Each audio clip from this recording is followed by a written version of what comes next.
ఈ సాయంకాలం బైబిల్ స్టడీకి మిమ్మల్ని ప్రేమతో ఆహ్వానిస్తూ ఉన్నాను. ఆదికాండం 1వ అధ్యాయం 1వ వచనం నుంచి 32వ అధ్యాయము 8వ వచనం వరకు మనము ధ్యానించాం.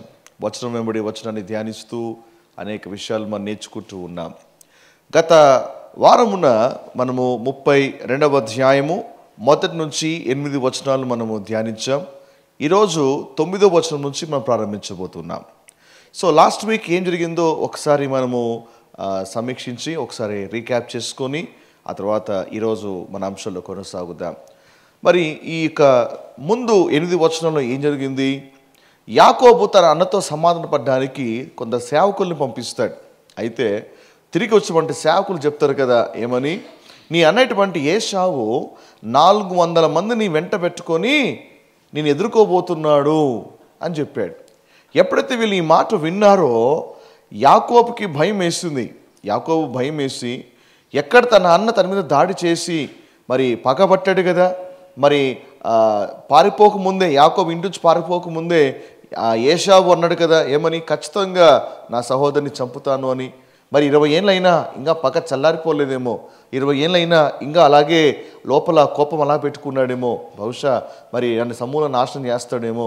కాబట్టి నా వద్ద ఉన్న వారి ఒక గుంపుని 2 భాగాలుగా చేద్దామని 2 గుంపులు చేసి ఏమని ఒక గుంపుని ముందే పంపించాడు, ఇంకొక గుంపుని తను నడిపిస్తూ ఉన్నాడు. అయితే మరి వాళ్ళని 2 గుంపులుగా చేసి పంపించిన తర్వాత యాకోబు ఒక్కడిగా మిగిలిపోయాడు. యాకోబు ప్రార్థన చేస్తూ ఉన్నాడు. ఎందుకంటే తన అన్న ఎదుర్కోవాలి కదా, తన అన్నని ఎదుర్కోవాలి. కాబట్టి ఎదుర్కోవడానికి మానవుడిగా తనకి శక్తి సామర్థ్యము చాలట్లేదు. కాబట్టి ఎందుకు లాభానికి భయపడుతున్నాడో మరి పోయిన వారము మీకు ఆ వీక్లో మీకు ఎక్స్ప్లెయిన్ చేశాను. ఏమే రైట్. సో 9వ వచనం నుంచి 12వ వచనం వరకు మనం చదవబోతున్నాం. మరి తన అన్నను ఎదుర్కొనే కంటే ముందుగా మరి యాకోబు విజ్ఞాపన చేస్తూ ఉన్నాడు, యాకోబు ప్రార్థన చేస్తూ ఉన్నాడు. ఈ ప్రార్థన గురించి ఒక విశ్వాసిగా మనము నేర్చుకోవాల్సినటువంటి అనేక అమూల్యమైన విషయాలు ఇక్కడ ప్రస్తావించబడ్డాయి. ప్రార్థన గురించి ఎవరిని నేర్చుకునేంత ఉంటుంది. ప్రార్థన గురించి మనం అడగాలి, కానీ ఎన్నో విషయాలు దేవుడు బయలుపరచేవాడుగా ఉన్నాడు. ఎవరు కూడా ప్రేయర్లు ఎక్స్పర్ట్స్ గారు, ఎవరు కూడా నాకు ప్రార్థన అంతా వచ్చేసు అని చెప్పలేరు. ఎంత నేర్చుకున్నా కూడా నేర్చుకునేంత ఉంటుంది ప్రార్థన గురించి. ఆమేన్. సో మనం ప్రార్థన గురించి అనేక ప్రసంగాలు విన్నాం, అనేక మరి సభలో వింటూనే ఉన్నాం. ఆ తర్వాత మనం కూడా సిరీస్గా వింటూ ఉన్నాం. అయితే మరికొంత సమయం తీసుకుని యాకోబు చేసిన విజ్ఞాపన నుండి ఒక విశ్వాసగా మనం ఏం నేర్చుకోవాలి, యాకోబు ఏ విధంగా ప్రార్థన చేస్తాడు. నిజంగా యాకోబు చేసినటువంటి ప్రార్థన విశ్వాసుల ప్రార్థనకు మాదిరికరంగా ఉంది. హల్లెలూయా. యాకోబు చేసిన ప్రార్థన విశ్వాసులు చేయు ప్రార్థనకు మాదిరికరంగా ఉంది. కాబట్టి a beautiful pattern of prayer, a beautiful model of prayer అనేది నాకు ఇక్కడ చాలా స్పష్టంగా కనిపిస్తూ ఉంది. 6 విషయాన్ని ఈరోజు మీ ముందు ఉంచాలని ఆశపడుతున్నాను. మీరు కూడా ఈ మాదిరి ఫాలో అయితే తప్పకుండా మీ ప్రార్థన జీవితాలు చాలా ఫలవంతంగా ఉంటాయి, చాలా అద్భుతంగా సాగుతాయి. ఆమేన్. రైట్. ఇప్పుడు ఒక క్రమము పద్ధతిగా యాకోబు ప్రార్థన చేస్తూ ఉన్నాడు. మనతో సమస్య తెలుసా? తల ఉండాల్సిన చోట తోక పెడతాము, తోక ఉండాల్సిన చోట తలక పెడతాం కదా. మన ప్రార్థనకి తల తోక మొండం ఏమాత్రము లేక ఎవరిని ఎటు పడితే వెనక్కి ముందుకి అలాగ ప్రార్థన చేస్తూ ఉంటాం. కానీ ఒక క్రమం అనేది ప్రార్థనలో ఉంటే దాన్ని ఎలా మొదలు పెట్టాలి, దాన్ని ఎలా ముగించాలి, ఒక క్రమం అనేది ప్రార్థనలో ఉంటే ఎంత ఆశీర్వాదం అది. హల్లెలూయా. కాబట్టి క్రమము లేని ప్రార్థన చాలామంది, అఫ్కోర్స్ దేవుడు ఎలా చేసినా వింటాడు అనుకోని వేరే సంగతి, కానీ ఇన్నేళ్ళు ఎదిగిన తర్వాత కూడా ఇంకా క్రమము లేకుండా ప్రార్థించటం అనేది ఆశీర్వాదకరంగా. మొదట్లో మనకు తెలిసో తెలియనట్లుగా మనకు తోచినట్టుగా ప్రార్థన చేయడంలో ఒక అర్థం ఉంది. ఎందుకంటే అప్పుడే పుట్టుమంటే శిశువులు పోలి ఉంటారు అలాంటి వాళ్ళు. అయితే కొన్ని ఏళ్ళు గడిచినప్పటికీ కూడా ప్రార్థనలో ఉన్నటువంటి క్రమాన్ని చాలామంది నేర్చుకోలేకపోతూ ఉన్నారు. మొదట ఏది ఉండాలి, రెండవది ఏముండాలి, మూడవది ఏముండాలి, ఆ తర్వాత చివరిగా ఏముండాలి, ఈ క్రమము లేకపోవడం వల్లే చాలామంది ప్రేయర్ లైఫ్ ఎఫెక్టివ్గా లేదు, ఫలవంతముగా లేదు. యాకోబు ప్రార్థనలో ఈ క్రమము బహుస్పష్టంగా కనపడుతుంది. ఈ క్రమాన్ని మన బిలీవర్ లైఫ్లో ఆపాదించగలిగితే, ఒక విశ్వాస లైఫ్లో దీన్ని మనం గిన అమలుపరచగలిగితే మన ప్రేయర్ లైఫ్ చాలా ఎఫెక్టివ్గా ఉంటుంది. ఏమే రైట్. ఇప్పుడు ఒకరు గమనించాలి, యాకోబు ప్రార్థిస్తున్నాడంట. యాకోబు ప్రార్థన చేస్తూ ఉన్నాడు. 9వ వచనంలో ప్రార్థన మొదలు పెడుతున్నాడు. మొదటిది, యాకోబు ఎప్పుడు ప్రార్థన చేస్తూ ఉన్నాడు ఇది గమనించాలి. యాకోబు ఎప్పుడు ప్రార్థిస్తున్నాడు అంటే తనకు శ్రమ కలిగినప్పుడు ప్రార్థన చేస్తూ ఉన్నాడు. ఎప్పుడు ప్రార్థన చేస్తూ ఉన్నాడు? శ్రమ కలిగినప్పుడు ప్రార్థన చేస్తూ ఉన్నాడు. సరిగ్గా మాట్లాడాలి. శ్రమ కలిగినప్పుడు. యాకోబు ఇంటి నుంచి పారిపోయినప్పుడు ప్రార్థించినట్లుగా కనపడదు. దాదాపు 20 సంవత్సరాలు పైగా తన మామ ఇంట్లో ఉన్నాడు, అక్కడ ప్రార్థించినట్లుగా కూడా కనిపించదు, అంటే లేఖనములో. కానీ ఇప్పుడు ప్రార్థన చేస్తూ ఉన్నాడు. ఎందుకు? ఇప్పుడు తన మీదకి ఏమొచ్చింది? శ్రమ అనేది వచ్చింది. శ్రమ అనేది రావడం వల్ల శ్రమ అతన్ని ప్రార్థనలో నడిపిస్తూ ఉంది. హల్లెలూయా. చాలామంది ఎందుకు ప్రార్థన చేయరు? శ్రమ లేవు కాబట్టి. చాలామందికి ఎందుకు ప్రార్థనలు పూనుకోరు? ఎందుకంటే అంత సౌఖ్యంగా సుఖంగా జీవితం సాగుతుంది కాబట్టి. అప్పుడప్పుడు శ్రమలు ఎందుకు వస్తాయంటే నిద్రపోతున్న నిన్ను మేల్కొల్పడానికి. ఎందుకు నీకు అప్పుడప్పుడు ఇబ్బందులు వస్తాయి అంటే, నాయనా చాలా నులివెచ్చని జీవితం జీవిస్తూ ఉన్నావు, చాలా కంఫర్టబుల్గా జీవిస్తూ ఉన్నావు, దేవుడే లేడన్నట్టుగా సుఖమయమైన జీవితం జీవిస్తూ ఉన్నామని అప్పుడప్పుడు శ్రమలు వచ్చి అప్పుడప్పుడు మనం కుదిపితే అప్పుడు నాయనా తండ్రి ప్రభువా అని అప్పుడు మొరపెడతాం కదా. అందరికీ యాకోబు ప్రార్థించినట్టు దాఖలు బైబిల్లో కనిపించలేదు. చేసి ఉన్నాడేమో బహుశా మనకు తెలియదు, కానీ వాడు ప్రస్తావన లేదు, కానీ ఇప్పుడు ప్రార్థన చేస్తూ ఉన్నాడు. సో కాబట్టి యాకోబు ఎప్పుడు ప్రార్థన చేస్తున్నాడు? శ్రమ వచ్చినప్పుడు ప్రార్థన చేస్తూ ఉన్నాడు. మనకు శ్రమ వచ్చినప్పుడు ఏం చేస్తాము? ప్రార్థన తప్ప అన్నీ చేస్తాం. శ్రమ వచ్చినప్పుడు ప్రార్థన తప్ప ఏమేమి చేయాలో అన్నీ చేసేస్తాం. కానీ ఒక వ్యక్తి, ఒక విశ్వాసి శ్రమలో ఉన్నప్పుడు ప్రప్రథముగా చేయాల్సిన పని ఏంటి తెలుసా? ప్రార్థన. యాకోబు 5వ అధ్యాయము 13వ వచనంలో యాకోబు రాస్తున్నాడు ఏమని? మీలో ఎవరికైనాను శ్రమ సంభవించినా అతడు ప్రార్థన చేయవలెను. ఏం చేయాలి? గడి చెప్పాలి. ఏం చేయాలి? ప్రార్థన చేయాలి. శ్రమ సంభవిస్తే ఏం చేయాలి? ఈ తప్పన్నీ చేస్తాం. ఈ తప్ప ఎవరిని మనం ఊగుతాము, లేకపోతే ఆవేశంతో ఉంటాము, టెన్షన్ పడుతుంటాము, ఆందోళన చెందుతాం, చింతిస్తుంటాం. ఏమేమి చేయాలో ఒక విశ్వాసకి ఇబ్బందులు వస్తే వాడు ఏమేమి చేయాలో అన్నీ చేస్తాడు, ఒక ప్రార్థన తప్ప. మీకు విషయం తెలుసా? పరిస్థితిని మార్చేది ఒక ప్రార్థనే. నీ స్థితిని నిలబెట్టేది ప్రార్థనే. సమస్యలో పరిష్కారము కనుగొనేది ప్రార్థనే. సమస్యలో నేను ధైర్యపరిచేది కూడా ప్రార్థనే. కాబట్టి నీకు ఒక ప్రాబ్లం వచ్చినప్పుడు వెంటనే గాబరాగా టెన్షన్గా పడి అటు ఇటు ఎన్ని అనాలోచనగా ఆవేశంలో తొందరలో ఇంకొక తప్పు చేసే కంటే అది వచ్చినప్పుడు కాస్త ఆగి నువ్వు ప్రార్థన చేయగలిగితే ప్రార్థన నీ మనస్సుని చాలా ప్రకాశవంతంగా చేస్తుంది. నీ మనస్సుని ఎవరిని సరిగ్గా ఎలా ఆలోచించాలో సహాయం చేస్తుంది. ప్రేయర్ అనేది నీకు క్లియర్ మైండ్ అనేది ఇస్తుంది. ఆమె పలు చెప్పండి. ప్రార్థన. శ్రమ వచ్చినప్పుడు ప్రార్థన చేయాలి. శ్రమ వచ్చినప్పుడు ప్రార్థన చేయాలి. ప్రార్థన చెయ్యి, లేదా శ్రమ వస్తుంది. హల్లెలూయా. అంతే కదా. మరి దెబ్బ పడితే కానీ అబ్బా అన్నం కదా. అబ్బా ఎప్పుడు గుర్తొస్తాడు? దెబ్బ ఉన్నప్పుడు అబ్బు గుర్తొస్తాడు, లేకపోతే అబ్బు గుర్తురాడు కదా. అలాగే నాయనా స్వామి దేవుడు అని ఎప్పుడు అంటాము? చిన్నపాటుగా వచ్చినప్పుడు. హల్లెలూయా. యెషయా గ్రంథము 26వ అధ్యాయము 16వ వచనములో అక్కడ కూడా ఒక మాట రాయబడి ఉంది. యెహోవా శ్రమలో వారు నిన్ను తలంచుకొనిరి. శ్రమలో తలుస్తున్నామా? శ్రమలో మనము తలంచాల్సింది ప్రభుని. శ్రమలో ఆశ్రయం ఆయనే, ఆధారము ఆయనే. నీ శిక్ష వారి మీద పడినందున వారు విశేషముగా దీన ప్రార్థనలు చేశారు. ఎప్పుడు ప్రార్థన చేశారు? ఎప్పుడు ప్రార్థన చేశారు?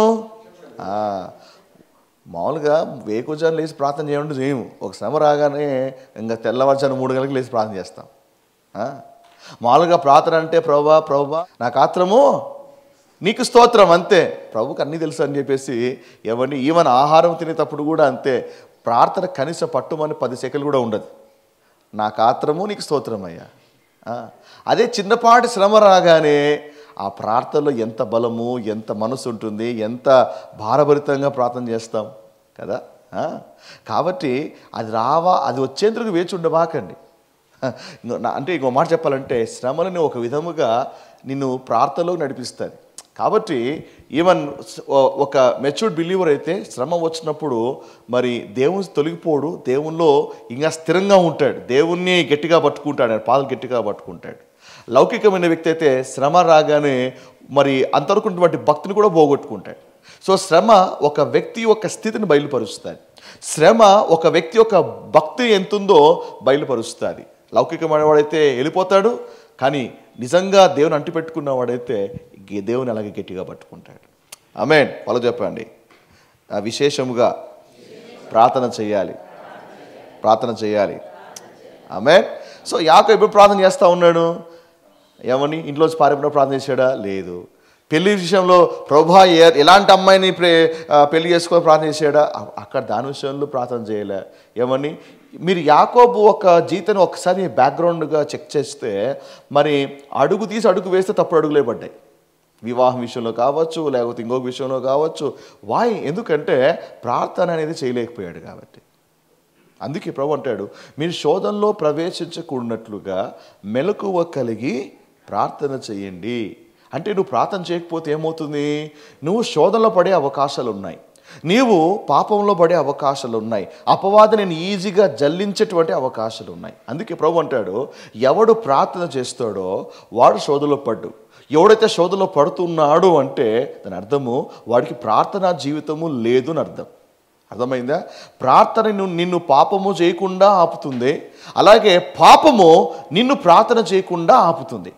కాబట్టి praying person will never fall into any kind of temptation. అందుకే మన జీవితంలో ప్రార్థన చాలా కీలకమైనదిగా ఉండాలి. మన జీవితంలో ప్రార్థన చాలా ఒక పునాదిగా ఉండాలి. ఏ రోజు కూడా ప్రార్థన లేకోకుండా మన దినాన్ని మొదలు పెట్టకూడదు. ఏం బిడ్డారా? చాలామంది అంటుంటారు, పాస్టర్ గారు ఎందుకు పాస్టర్ గారు ఇన్ని కష్టాలు, ఎందుకు పాస్టర్ గారు ఇన్ని టెంప్టేషన్స్, ఇన్ని శోధనలు, ఇన్ని ఒక ఆటంకాలు, ఎందుకు మరి ఇంత కన్ఫ్యూజన్స్? ఒకటే సింపుల్ రీజన్. ఎన్నో కారణాలు ఉన్నప్పటికీ అందులో ప్రధానమైన కారణం ఏంటి తెలుసా? నువ్వు ప్రార్థించకపోవడం వల్లే ఇన్ని సమస్యలు చుట్టుకుంటున్నాయి. హల్లెలూయా. చాలామంది అనుకుంటారు, ప్రార్థన చేయకపోతే ఈరోజు దేవుడు నన్ను కొడతాడు, దేవుడు కొడతాడనో, దేవుడు తిడతాడనో, ఏమని దేవుడు నీకేమన్నా చేస్తాడో దాని గురించి మనం చదవకూడదు. ప్రార్థన వల్ల దేవునికి కాదు నీకు ప్రయోజనం ఉంది. ప్రార్థన ద్వారా దేవునికి మేలు కాదు నీకు మేలు ఉంది. కాబట్టి దేనికోసం ప్రార్థన చేయకండి, నీ కోసం ప్రార్థన చేయాలి. ఆమేన్. హల్లెలూయా. కాబట్టి యాకోబు ఎప్పుడు ప్రార్థన చేస్తూ ఉన్నాడు? శ్రమ వచ్చినప్పుడు ప్రార్థన చేస్తూ ఉన్నాడు. ఆమేన్. ఈవెన్ విశ్వాసులు కూడా చాలామంది ఉంటారు అన్నమాట. ఎప్పుడు చర్చకు రాని వాళ్ళు శ్రమ వచ్చినప్పుడు చర్చకు వస్తారు. సాధారణంగా అడుగు వేరు చెప్తుంటాం, అమ్మ రండి సంఘానికి. వస్తాను పాస్టర్ గారు. బాబు సంఘానికి రండి. ఇదిగో వ్యాపారం ఎక్కువైపోయిందండి. సో చెప్తుంటాము, కానీ వాళ్ళకి అంత ఎక్కదు. కానీ ఎప్పుడైతే శ్రమ సంభవిస్తుందో ఇంక అక్కడి నుంచి ప్రభు మందరం గట్టిగా పట్టుకుంటారు. ప్రభువా నీ పాదములే శరణమయ్యా అని గట్టిగా పట్టుకుంటుంటారు. హల్లెలూయా. కాబట్టి ఇక్కడ ఇంకో మాట చెప్పాలి. ఏమంటే ప్రార్థన అనేది శ్రమ వచ్చినప్పుడే కాదు. దేని యొక్క వాక్యం రాయబడి ఉంది, ఏమని? ఎడతెగక ప్రార్థన చేయాలి. నీకు ఏదో శ్రమ వచ్చినప్పుడే కాదండి, ఎప్పుడో ప్రాబ్లం వచ్చినప్పుడు అయ్యా దేవా స్వామి అని అప్పుడు మొరపెట్టడమే కాదు. ఎడతెగక అంటే శ్రమ రాని రాకపోని, ఇబ్బంది రాని రాకపోని, prayer should be your life style. ప్రార్థన నీ జీవిత శైలిగా మార్చబడాలి. ప్రార్థన నీ యొక్క ప్రాణానికి ఆయువుగా మిగిలిపోవాలి. ప్రార్థన మరి నీ యొక్క జీవితంలో ఒక మంచి పునాదిగా మిగిలాలి. కాబట్టి ఎవరిని అన్నీ ఉన్నప్పుడే కాదు, అన్నీ సజావుగా సాగుతున్నప్పుడు, శ్రమ వచ్చినప్పుడే కాదు, అన్నీ మరి సజావుగా సాగుతున్నప్పుడు కూడా ఎడతెగక ప్రార్థన చేయాలి. కష్టం వచ్చినప్పుడు ప్రార్థన చేయాలి, ఏమని సుఖంగా ఉన్నప్పుడు ప్రార్థన చేయాలి, కన్నీళ్ళలో కూడా ప్రార్థన చేయాలి, ఆనందంలో కూడా దేవుని మర్చిపోక ప్రార్థన చేస్తూ ఉండాలి. హల్లెలూయా. పలు చెప్పండి. ఎడతెగక, శ్రమ వచ్చినప్పుడే కాక ఎడతెగక ప్రార్థన చేయాలి. హల్లెలూయా. ఇంకో మాట చెప్పనా? ప్రార్థన సాతానికి కొరడా దెబ్బ లాంటిది. ఎంత ప్రార్థన చేస్తావో అంతగా కొరడా దెబ్బలు తీసుకొని సాతాను వాయిస్తూ ఉంటాం. కాబట్టి ప్రార్థన అంటే సాతానికి కొరడా దెబ్బ లాంటిది. ఎంతగా ప్రార్థన చేస్తారో అన్ని కొరడా దెబ్బలు. హల్లెలూయా. శ్రమ వచ్చినప్పుడు ప్రార్థన చేస్తూ ఉండండి, మొదటిది.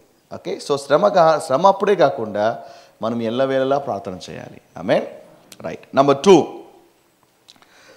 వారి తండ్రుల నామమున దేవుణ్ణి ప్రార్థిస్తూ ఉన్నాడు. యాకోబు ప్రార్థన గమనిస్తే, నా తండ్రి అయిన అబ్రహాము దేవా, నా తండ్రి అయిన ఇస్సాకు దేవా అని వారి తండ్రుల నామమున దేవుణ్ణి ప్రార్థన చేస్తూ ఉన్నాడు. నా తండ్రి అయిన ఇస్సాకు దేవా, నా తండ్రి అయిన అబ్రహాము దేవా అని వాళ్ళ తండ్రుల నామమున దేవునికి ప్రార్థన చేస్తూ ఉన్నాడు. అది పాత నిబంధన. కానీ కొత్త నిబంధనలో ప్రభు మనకు నేర్పినటువంటి ప్రార్థన ఎలాంటిది? మనం ఏ నామంలో ప్రార్థన చేయాలి? అబ్రహాము నామంలోనా, యాకోబు నామంలోనా, ఇస్సాకు నామంలోనా? బైబిల్లో ఓల్డ్ టెస్టమెంట్లో నేను అబ్రహాము దేవుడను, ఇస్సాకు దేవుడను, యాకోబు దేవుడను చెప్పుకున్నప్పటికీ బట్ న్యూ టెస్టమెంట్లో అంతకంటే ఉన్నతమైనటువంటి నామాన్ని దేవుడు మనకి ఇచ్చాడు. ఏ నామం అది? యేసు నామము. కాబట్టి నువ్వు ప్రార్థనలో ఏ నామాన్ని ఎత్తాలి? అన్నిటికంటే సర్వశక్తి గల యేసు నామమున నీ విన్నపాలు తండ్రికి సమర్పించాలి. సో కాబట్టి ప్రార్థన ఏంటో తెలుసా? యేసు తండ్రి పరిశుద్ధాత్మ సహాయము ద్వారా యేసు నామములో తండ్రికి నువ్వు చెయ్యు నివేదన ప్రార్థన. నేను ఇంకోసారి చెప్తున్నాను. పరిశుద్ధాత్మ సహాయము ద్వారా యేసు ప్రభు నామములో తండ్రికి నువ్వు చెయ్యు విన్నపమే ప్రార్థన. అర్థమవుతుందా? నువ్వు ప్రార్థన చేస్తున్నప్పుడు తండ్రికి నువ్వు ప్రార్థన చేస్తున్నావు యేసు నామములో, అది పరిశుద్ధాత్మ సహాయము ద్వారా. ఈ మూడు ఎప్పుడైతే ఉంటాయో అది సరైనటువంటి క్రమ పద్ధతి, సరైనటువంటి ఒక ప్రార్థన. హల్లెలూయా. సో యేసు నామములో లేకోకుండా నువ్వు ప్రార్థన ఒకవేళ చేసినా అది ఎలాంటి తెలుసా? స్టాంపు లేకుండా నువ్వు పోస్ట్ చేసినట్టే. స్టాంపు లేకుండా పోస్ట్ చేసి ఏమని చెప్పండి? లేదా పోస్ట్ మీద చిరునామా రాయు, ఎవరికి పంపించాలో చిరునామా లేదు, ఆ చిరునామాని ఫ్రమ్ అడ్రస్ లేదు, టు అడ్రస్ లేదు. పోస్ట్ బాక్స్లోకి వేస్తే ఆ పోస్ట్ ఎక్కడికి పోతుంది? ఎక్కడికి పోతుంది, అది ఆడే ఉంటుంది. కాబట్టి ప్రేయర్లో చివరిలో యేసు నామమున ప్రార్థన చేస్తున్నాము అటువంటి ఒక మాటను ఉపయోగించినప్పుడు ఆ నామములోనే నీ ప్రార్థనలు అంగీకరించబడతాయి, ఆ నామములోనే నీ విన్నపాలు అంగీకరించబడతాయి. So we must address father. మనము తండ్రికి యేసు నామములో ప్రార్థన చేయాలి. ఆమేన్. మన యేసు నామం అబ్రహాము కంటే గొప్పదా? యాకోబు కంటే గొప్పదా? ఇస్సాకు కంటే గొప్పదా? అన్ని నామాల కంటే గొప్పదైన యేసు నామములో ప్రార్థన చేస్తూ ఉన్నాం. హల్లెలూయా. అందుకే చివరిలో యేసు నామమును అడుగుతున్నాము అనే మాట తప్పకుండా ఉండాలి. అర్థమైందా? ఈ నామము లేకుండా ప్రార్థన చేస్తే అంత ఏమండి మరి అంత ఫలవంతముగా ఉండదు. అయితే మరి మత్తయి సువార్త 6వ అధ్యాయంలో మీరు గమనిస్తే యేసు ప్రభువారు శిష్యులకు ఒక ప్రార్థన నేర్పిస్తున్నాడు. ఈరోజు అనేక సంఘాల్లో మరి ముఖ్యంగా సంఘాల ముగింపులో లేకపోతే వాళ్ళ ఆరాధన ముగింపులో కూడికల ముగింపులో ఈ ప్రార్థనను చిలక పలుకులే పలుకుతూ ఉంటారు. ఏమని?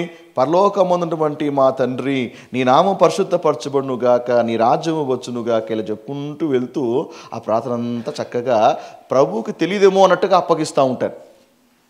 ఓకే, బట్ పరలోక ప్రార్థన నేను వ్యతిరేకిస్తుంది కాదు, అది చాలా మంచిది. కానీ మీరు గమనించండి, అందులో యేసు నామమును అడుగుతున్నామని ఉందా?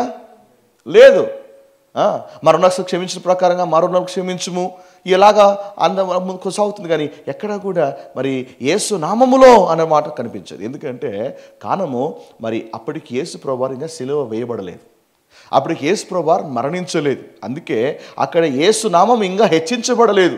ఆ సందర్భంలో యేసు నామము ఆకాశం కింద భూమి పైన అన్ని నామాల కంటే గొప్పగా ఇంకా హెచ్చించబడలేదు ఆ నామం. అందుకే ఆ టైంలో యేసు నామం లేదు. కానీ ఆ తర్వాత భక్తులందరూ కూడా యేసు నామంలో ప్రార్థన చేశారు. కానీ ఎవరు కూడా పరలోక ప్రార్థన ఎవరైనా రిపీట్ చేశారా? అర్థమవుతుందా? పరలోక ప్రార్థన చేయడం మంచిదే, కానీ ఒకసారి యేసు ప్రభు తిరిగి లేచిన తర్వాత మీరు బైబిల్ మొత్తం చదివితే ఏ భక్తులు కూడా మరి ఆ ప్రార్థన చేయలేదు. కానీ ప్రతి ఒక్కరు కూడా యేసు నామంలో ప్రార్థన చేశారు, యేసు నామంలో అద్భుతాలు చేశారు, యేసు నామంలో స్వస్థతలు చేశారు, యేసు నామంలో దయ్యాలు కొట్టారు, అద్భుతాలు చేశారు. హల్లెలూయా. వై? బికాస్ యేసయ్య పునరుద్ధానము గొప్ప మార్పు తీసుకొని వచ్చింది. ఆమేన్. కాబట్టి మనం ఏ నామం ప్రార్థన చేయాలి? ఇది చెప్పాలి. ఏ నామములో? యేసు నామములో ప్రార్థన చేయాలి. మూడవది మొదటిది యాకోబు శ్రమల్లో ప్రార్థన చేస్తూ ఉన్నాడు. రెండవది యాకోబు వారి యొక్క మరి అతని యొక్క తండ్రుల నామంలో ప్రార్థన చేస్తూ ఉన్నాడు. మూడవది యాకోబు మరి దేవుని వాగ్దానములను ఎత్తి ప్రార్థన చేస్తూ ఉన్నాడు. యాకోబు దేవుని నామములను, దేవుని వాగ్దానములను ఎత్తి ప్రార్థన చేస్తా, అంటే ప్రార్థనలో దేవుని వాగ్దానములు ఎత్తి పడతా ఉన్నాడు. మీరు 9వ వచనం చూసినట్లయితే మరి దేశమునకు నీ బంధువుల యొద్దకు తిరిగి వెళ్ళుము, నీ దేశమునకు నీ బంధువుల యొద్దకు తిరిగి వెళ్ళుము, నీకు మేలు చేసిదని నాతో చెప్పిన యెహోవా. 12 వచనం, నేను నీకు తోడై నిశ్చయముగా మేలు చేయుచు విస్తారమగుట వల్ల లెక్కింపలేని సముద్ర ఇసుక వలె నీ సంతానమును విస్తరింప చేయుదునని సెలవిచ్చితివే. అంటే ఏం చేస్తున్నాడు యాకోబు? తనకు దేవుడు ఏమైతే వాగ్దానము చేశాడో ఆ వాగ్దానాలన్నీ కూడా ఎత్తిబట్టి, ప్రభువా నీ వాగ్దానం బట్టి అడుగుతున్నానయ్యా, నువ్వు చెప్పావు కదా ఇలాగా, కాబట్టి నేను అడుగుతున్నాను అని దేవుడు చెప్పిన మాట చెప్పినట్టుగానే అవి ఇంకొకసారి దేవునికి జ్ఞాపకం చేస్తూ ఉన్నాడు. దేవా నువ్వు చెప్పావయ్యా. ఎందుకు చాలామంది ప్రార్థనలు ఎందుకు ఫలహీనంగా ఉన్నాయి, ఎందుకు చాలామంది ప్రార్థనలు బలహీనంగా ఉన్నాయంటే వాళ్ళు దేవుని అడుగుతున్నారు, కానీ ఆ అడుగుటలో దేవుని వాగ్దానము లేదు, ఆ అడుగుటలో లేఖనాన్ని కోట్ చేయట్లేదు. ప్రభువా మరి వాళ్ళు సాధారణంగా ఏమైనా ప్రభువా నా రోగాలు బాగు చేయండి అయ్యా యేసు నామములో అంటారు, బాగానే ఉంది, కానీ ఏం చేయాలి? సరైనటువంటి ప్రార్థన తెలుసా? ఆయన పొందిన దెబ్బల చేత మీకు స్వస్థ కలిగి ఉన్నది అని చెప్పావు కదయ్యా, కాబట్టి నీకు స్వస్థ కావాలి. ఫిలిప్పి 4:19 ప్రకారంగా నీ మహిమైశ్వర్యం చొప్పున నీ ప్రతి అవసరము తీరుస్తానని నువ్వు చెప్పావు కదా ప్రభువా, కాబట్టి నా ప్రతి అవసరము తీర్చండి. అర్థమవుతుందా? అంటే నువ్వేం చేస్తున్నావు? స్క్రిప్చర్ని కోట్ చేస్తున్నావు. బైబుల్ అంతా కూడా దేవుడు నీకు ఇచ్చిన వాగ్దానము, బైబుల్ మొత్తము దేవుడు నీకు ఇచ్చినటువంటి అద్భుతమైనటువంటి ప్రమాణములు, వాగ్దానములు, ఏమండి బ్లెస్సింగ్స్ అవి, కవెనెంట్ బ్లెస్సింగ్స్ అవి. ఏం చేయాలి? నువ్వు ఏమైతే అడుగుతున్నావో నీవు అడుగుటకు నీవు వాగ్దానము కూడా జోడించినప్పుడే అప్పుడు నీ ప్రార్థనకి బలము చేకూర్చబడుతుంది. కోర్టులో కూడా కేసు వాదిస్తున్నప్పుడు ఈ సెక్షన్ ప్రకారంగా అని వాదిస్తారు. ఎందుకు? సెక్షన్ కోట్ చేస్తే వాదనలో బలం చేకూర్చబడుతుంది. ఈ పలానా సెక్షన్ ప్రకారంగా, ఈ పలానా వంటి ఒక యాక్ట్ ప్రకారంగా, ఈ పలానా ఆర్టికల్ ప్రకారంగా, ఈ విధంగా వాళ్ళు ప్రతి ఒక్క దానికి సెక్షన్ని కోడ్ చేయడం ద్వారా కేసు చాలా స్ట్రాంగ్. ఈవెన్ పోలీసు కూడా ఏదైనా సరే ఒక కేసు ఫైల్ చేయాలన్నా కూడా సెక్షన్ బట్టే ఫైల్ చేయాలి, లేకపోతే కేసు వెళ్ళిపోతుంది. ప్రేయర్ కూడా it is like a petition. ప్రార్థన కూడా ఒక నివేదన లాంటిది, ప్రార్థన కూడా ఒక విన్నపం లాంటిది. ఈ విన్నపంలో వాగ్దానం ఉంటే నీ ప్రార్థనకి బలం ఉంటుంది. ఒకవేళ వాగ్దానము లేదా, వచనము లేదా, వాక్యము లేదా, నీ నివేదన, నీ యొక్క ప్రార్థనలో బలము లేదు. అర్థమైందా? కాబట్టి నువ్వు వాగ్దానాలను బట్టి కొట్టాలి.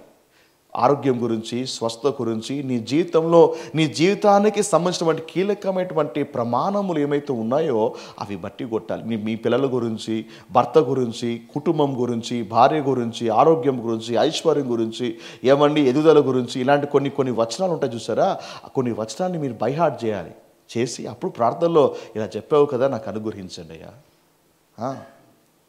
పిల్లల గురించి ప్రార్థన చేయాలి. ప్రభా నా పిల్లలందరినీ దీవించండి అయ్యా, ప్రభా యేసు నామములో ఆమేన్. వాక్యం ఎక్కడుంది? వాక్యం ఉందా? నీ పిల్లలు నీ బల్ల చుట్టూ ఎలా ఉంటారట? ఒలీవ మొక్కలుగా ఉంటారు. ప్రభువా నా బిడ్డలు ఒలీవ మొక్కలుగా ఉంటాయని చెప్పావయ్యా, నా బిడ్డను అలా దీవించండి. వ్యాపారం గురించి ప్రార్థన చేయాలి, ఉద్యోగం గురించి ప్రార్థన చేయాలి. ప్రభు నా ఉద్యోగం బ్లెస్ చేయండి. అలా కాదు. అయితే దానికంటే ఏం చేయాలి? ప్రభువా సమస్త జనుల కంటే ఆయన నేను హెచ్చించునని చెప్పావు ప్రభువా. నీవు మరి పొలంలో దీవించబడతావు, ఇంట్లో కూడా దీవించబడతావు అని చెప్పావు ప్రభువా. నా పొలం నా ఆఫీస్ కాబట్టి నా పొలాన్ని కూడా దీవించి, నా ఉద్యోగంలో కూడా దీవించండి అయ్యా. ఎప్పుడైతే నువ్వు ఈ వాగ్దానాన్ని కోడ్ చేస్తావో అప్పుడు నీ ప్రార్థనకు బలం చేకూర్చబడుతుంది. హల్లెలూయా.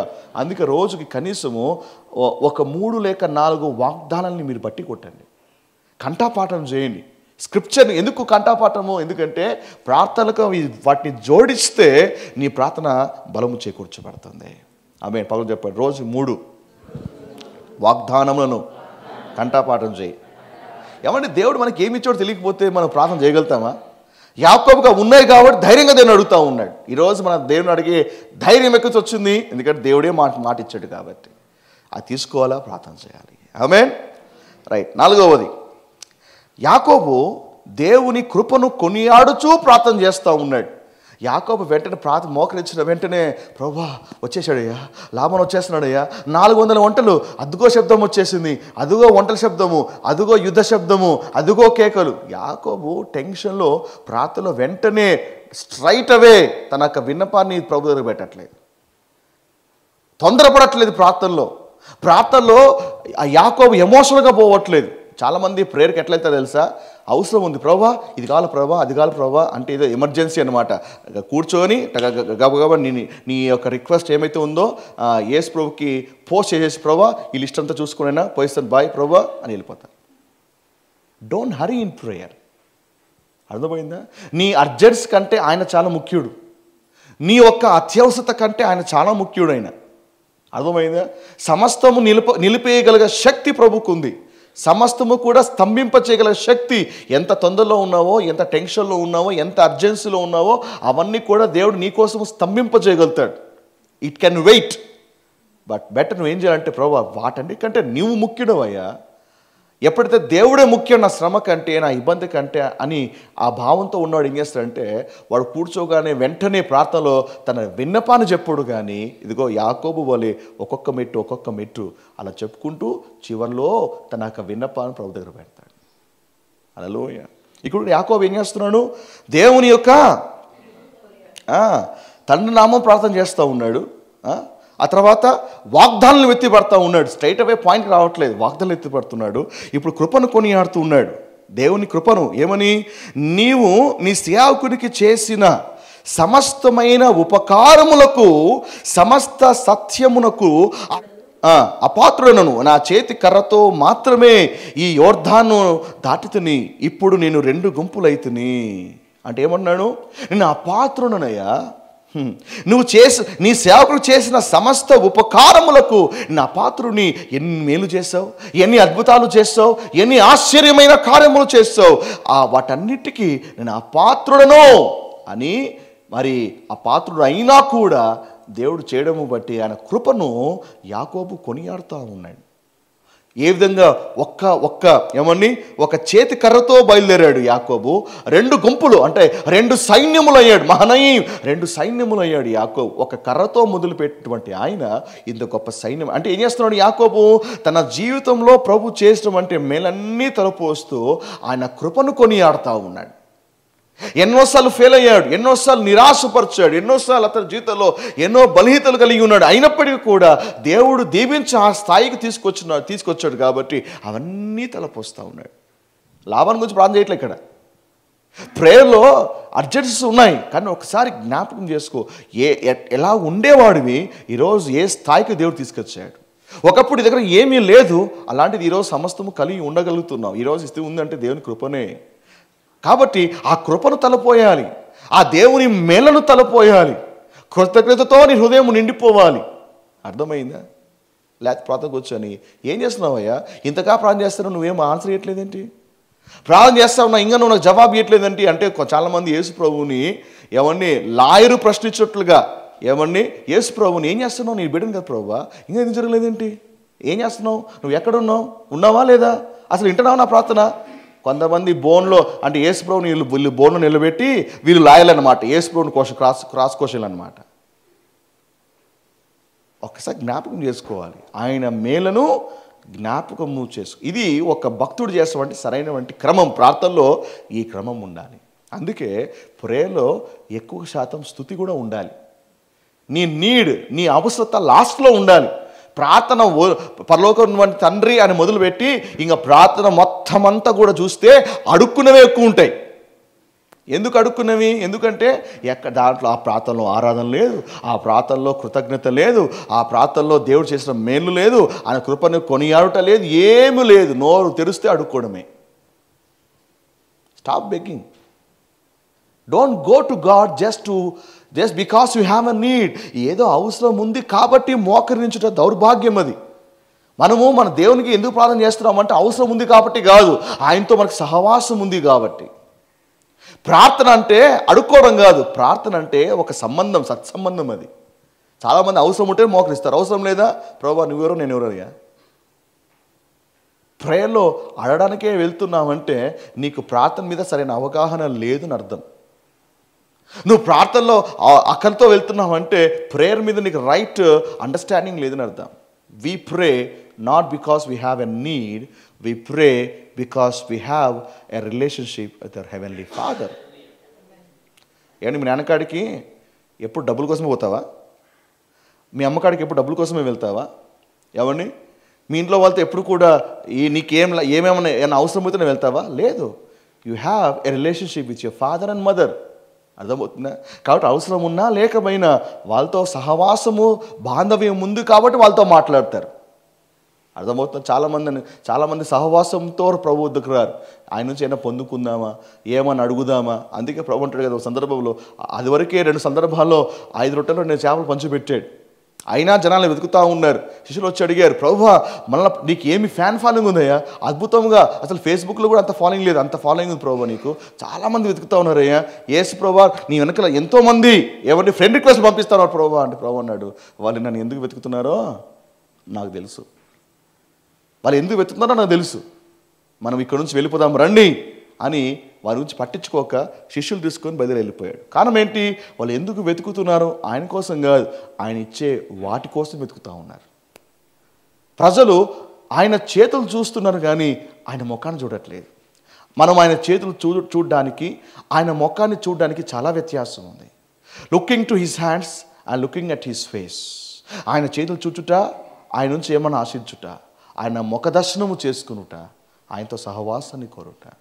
కాబట్టి ఈ ఉద్దేశంతో మనం ప్రార్థనలకు వెళ్తున్నాం. ఆమేన్, హల్లెలూయా. కాబట్టి ప్రార్థన ఏం చేయాలి? మనము దేవుని కృపను కొనియాలి. ఇప్పుడు మీ ఫ్రెండ్ కాడికి వెళ్ళి, అరే నువ్వు గతంలో ఎన్నోసార్లు ప్రాబ్లమ్స్లో ఉన్నప్పుడు సహాయం చేసావురా, ఎవరు లేనప్పుడు నువ్వు నాకు తోడుగా ఉన్నావురా, అడిగిన వెంటనే నాకు సమకూర్చావురా, ప్రతి ఇన్సిడెంట్ని జ్ఞాపకం చేస్తూ థ్యాంక్స్ చెప్తూ, అరే ఈసారి కూడా చిన్న అవసరం వచ్చిందిరా అంటే ఏం చేస్తాడు వాడు? టక్కని హెల్ప్ చేస్తాడు. 10 సార్లు హెల్ప్ చేసి ఉంటాడు, 11సారికి వెళ్ళి అరే 1,00,000 రూపాయలు ఇస్తావా పోతావా అంటే ఎట్లుంటుంది? అరే నాకు 10,000 ఇస్తావా లేవా అని స్ట్రైట్గా గతంలో ఉన్నటువంటి ఏం ఎత్తుకోకుండా నాకు 10,000 కావాల్సింది అర్జెంటుగా అంటే ఎవడేమంటాడు? నాకు దగ్గర లేవు, గెట్ అవుట్ అంటాడు.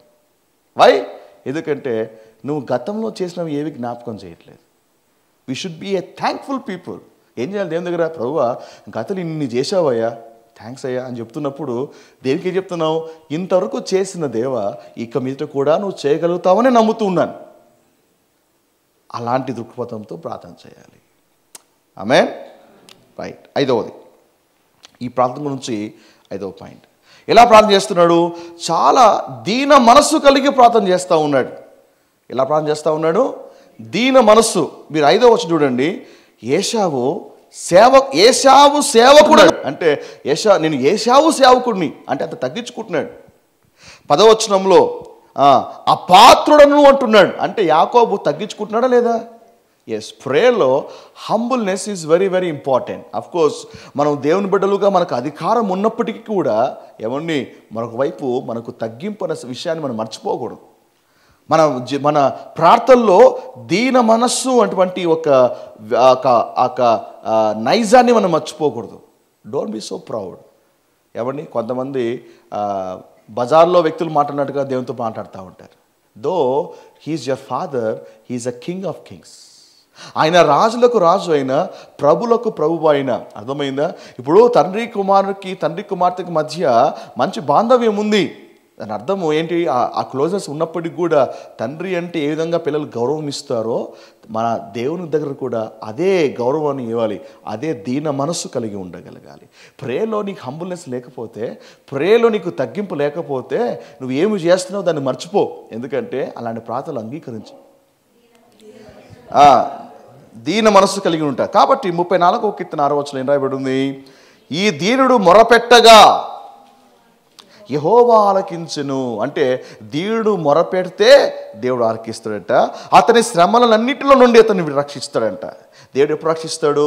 నువ్వు దీనుడై ప్రార్థన చేస్తున్నప్పుడు దేవుడు రక్షిస్తాడు. యెషయా 57వ అధ్యాయం 15వ వచనంలో చూసినట్లయితే, ఎప్పుడైతే వినయము లేదా దినత్వము కలిగి ఉంటావో దేవుడు నిన్ను దేవుడు ఉజ్జీవింపజేస్తాడంట, నీ ప్రాణాన్ని ఉజ్జీవింపజేస్తాడంట, మరియు నీ దగ్గర ఆయన నివాసం చేస్తాడంట. యెషయా 57వ అధ్యాయం 15వ వచనంలో రాయబడి ఉంది. అంటే నువ్వు దేవుని ఉజ్జీవపరచాలన్నా, దేవుడు నీతో ఉండాలి అన్నా నీలో ఉన్నటువంటి గుణం ఏంటి? దీనత్వము. యెషయా 66వ అధ్యాయము 2వ వచనం చూసినట్లయితే, ఎవడు దీనుడై నలిగిన హృదయ గలవాడై నా మాట విని వణుకుచుండునో. వానినే నేను దృష్టించుచున్నాను. వానినే. దేవుడు ఎవరి మీద దృష్టి పెడతాడంట? దేవుడు ఎవరి మీద దృష్టి పెడతాడంట? ఎవడు దీనంగా ఉంటాడో, నలిగిన హృదయం గలవాడే ఉంటాడో, ఆయన మాట విని వణుకుతూ ఉంటాడో. ఈ దినాల్లో దేవుడు అంటే వణికేలు ఉన్నారా అండి? దేవుని వణికించే వాళ్ళు ఉంటారు. దేవుడు అంటే వణికే వాళ్ళు ఉంటారా? ఈరోజు దేవుడు అంటే ఆయన సన్నిధి అన్న, ఆయన అన్న ఆ రెవరెన్స్. వణకడం అంటే ఏంది? భయముతో వణకడం కాదు, అర్థమైందా? ఫియర్ కాదు, రెవరెన్స్తో ఎవరిని అలాంటి వ్యక్తులు కనుగొనగలుగుతా ఉన్నామా?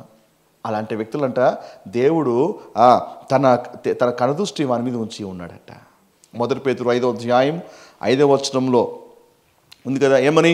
మీరందరూ కూడా దీన మనస్సు అనే వస్త్రాన్ని ధరించుకోవాలి. అదొక వస్త్రం, అది అర్థమైందా? దాన్ని ధరించుకొని మిమ్మల్ని మీరు అలంకరించుకోండి. దేవుడు అహంకారాలను ఎదిరించి దీనులకు కృప అనుగ్రహించును. ఎవరికి? దీనులకు. అహంకారాలు కాదు. ఎవడు అహంకారం? ప్రార్థన చేయకపోతే అహంకారం. చాలామంది అనుకుంటారు యు ఆర్ సో ప్రైడ్ అంటే. నేను ప్రైడా? నేను ఎక్కడ ఇలాగ pride? I'm not pride, I don't have any pride. Pride అంటే ఏవో కలిగి ఉండాల్సిన అవసరం లేదు. ప్రార్థన చేయకపోవడం కూడా అహంకారమే. ఎందుకు ప్రార్థన చేయట్లేదు? ప్రభువా, ప్రార్థన చేయకపోవడం ఏమంటున్నా తెలుసా? ప్రభువా, I can handle on my own. దీని గురించి నేను అడగాల్సిన అవసరం లేదు, ఇందులో నీ సహాయం అవసరం లేదు, అందుకే నువ్వు ప్రార్థన చేయట్లేదు. ప్రార్థన చేయకపోవుట, దేవా నీతో సంబంధం లేదు, ఇది నేనే హ్యాండిల్ చేస్తాను. పొద్దున్న లేగానే ప్రార్థన చేయట్లేదంటే నీకు అహంకారం. ఎందుకు తెలుసా? ఎందుకంటే ఈ దినమంతా నీ ప్రమేయం లేకోకుండా రోజు గడవగలుగుతుంది. నైట్ కూడా ఎందుకు నువ్వు ప్రార్థన చేయకపోతే ఎందుకు అహంకారమో తెలుసా? ప్రభువా, ఈరోజు నువ్వు నాకు చేసిందంటే ఏం లేదయ్యా, అంత నా శక్తి, నా బలమే, కాబట్టి నీకు థ్యాంక్స్ చెప్పాల్సిన అవసరం లేదు. సో ఈవెన్ నువ్వు ప్రార్థన చేయకపోవడం కూడా అహంకారమే. కాబట్టి you need to pray, humble and pray. Amen. 6వది, ఇప్పుడు యాకోబు తన విన్నపాన్ని ప్రభుకు తెలియజేస్తూ ఉన్నాడు. యాకోబు చేసిన మనవులు. యాకోబు చేసిన మనవులు 2 ఉన్నాయి. మొదటి ఏం చేస్తాడంటే, నన్ను తప్పించుము అని ప్రార్థన చేస్తూ ఉన్నాడు. నన్ను తప్పించుము. ఇప్పుడు ప్రార్థనలో ఆఖరి భాగముగా తన విన్నపాలను దేవుని దగ్గర పెడుతూ ఉన్నాడు. అర్థమవుతుందా? తన విన్నపాలను దేవుని దగ్గర పెడతా ఉన్నాడు. నన్ను తప్పించు అంటే యాకోబు తన గురించి, తన భార్యల గురించి, తన పిల్లల గురించి, తన కుటుంబం గురించి ప్రార్థన చేస్తూ ఉన్నాడు. ద సేమ్ వే దేని బిడ్డరా, మనం కూడా మన ఫ్యామిలీ కోసం ప్రార్థన చేయాలి, మన వాళ్ళ కోసం ప్రార్థన చేయాలి. ఎందుకు? లాబాను వస్తూ ఉన్నాడు. You need to pray for your family. దాడి చేయవాడు సిద్ధంగా ఉన్నాడు. 400 మందితో ఏమండి వాడు దాడి చేయబోతున్నాడు కదా యాకోబు మీద. కాబట్టి Jacob is praying for his protection and for his family protection. ఈరోజు నువ్వు నీ కుటుంబం కోసం ప్రార్థన చేయకపోతే దాడికి గురయ్యే ప్రమాదం ఉంది. నువ్వు ప్రార్థన చేయకపోతే శత్రువు నీ పిల్లల్ని, నీ భర్తను, నీ భార్యను పాడు చేసే ప్రమాదం ఉంది. నీ కుటుంబము అల్లకల్లమే ప్రమాదం ఉంది. ప్రార్థన అటువంటి ఒక కవచము మాత్రమే నీ కుటుంబాన్ని భద్రం చేయగలుగుతుంది. అర్థమైందా?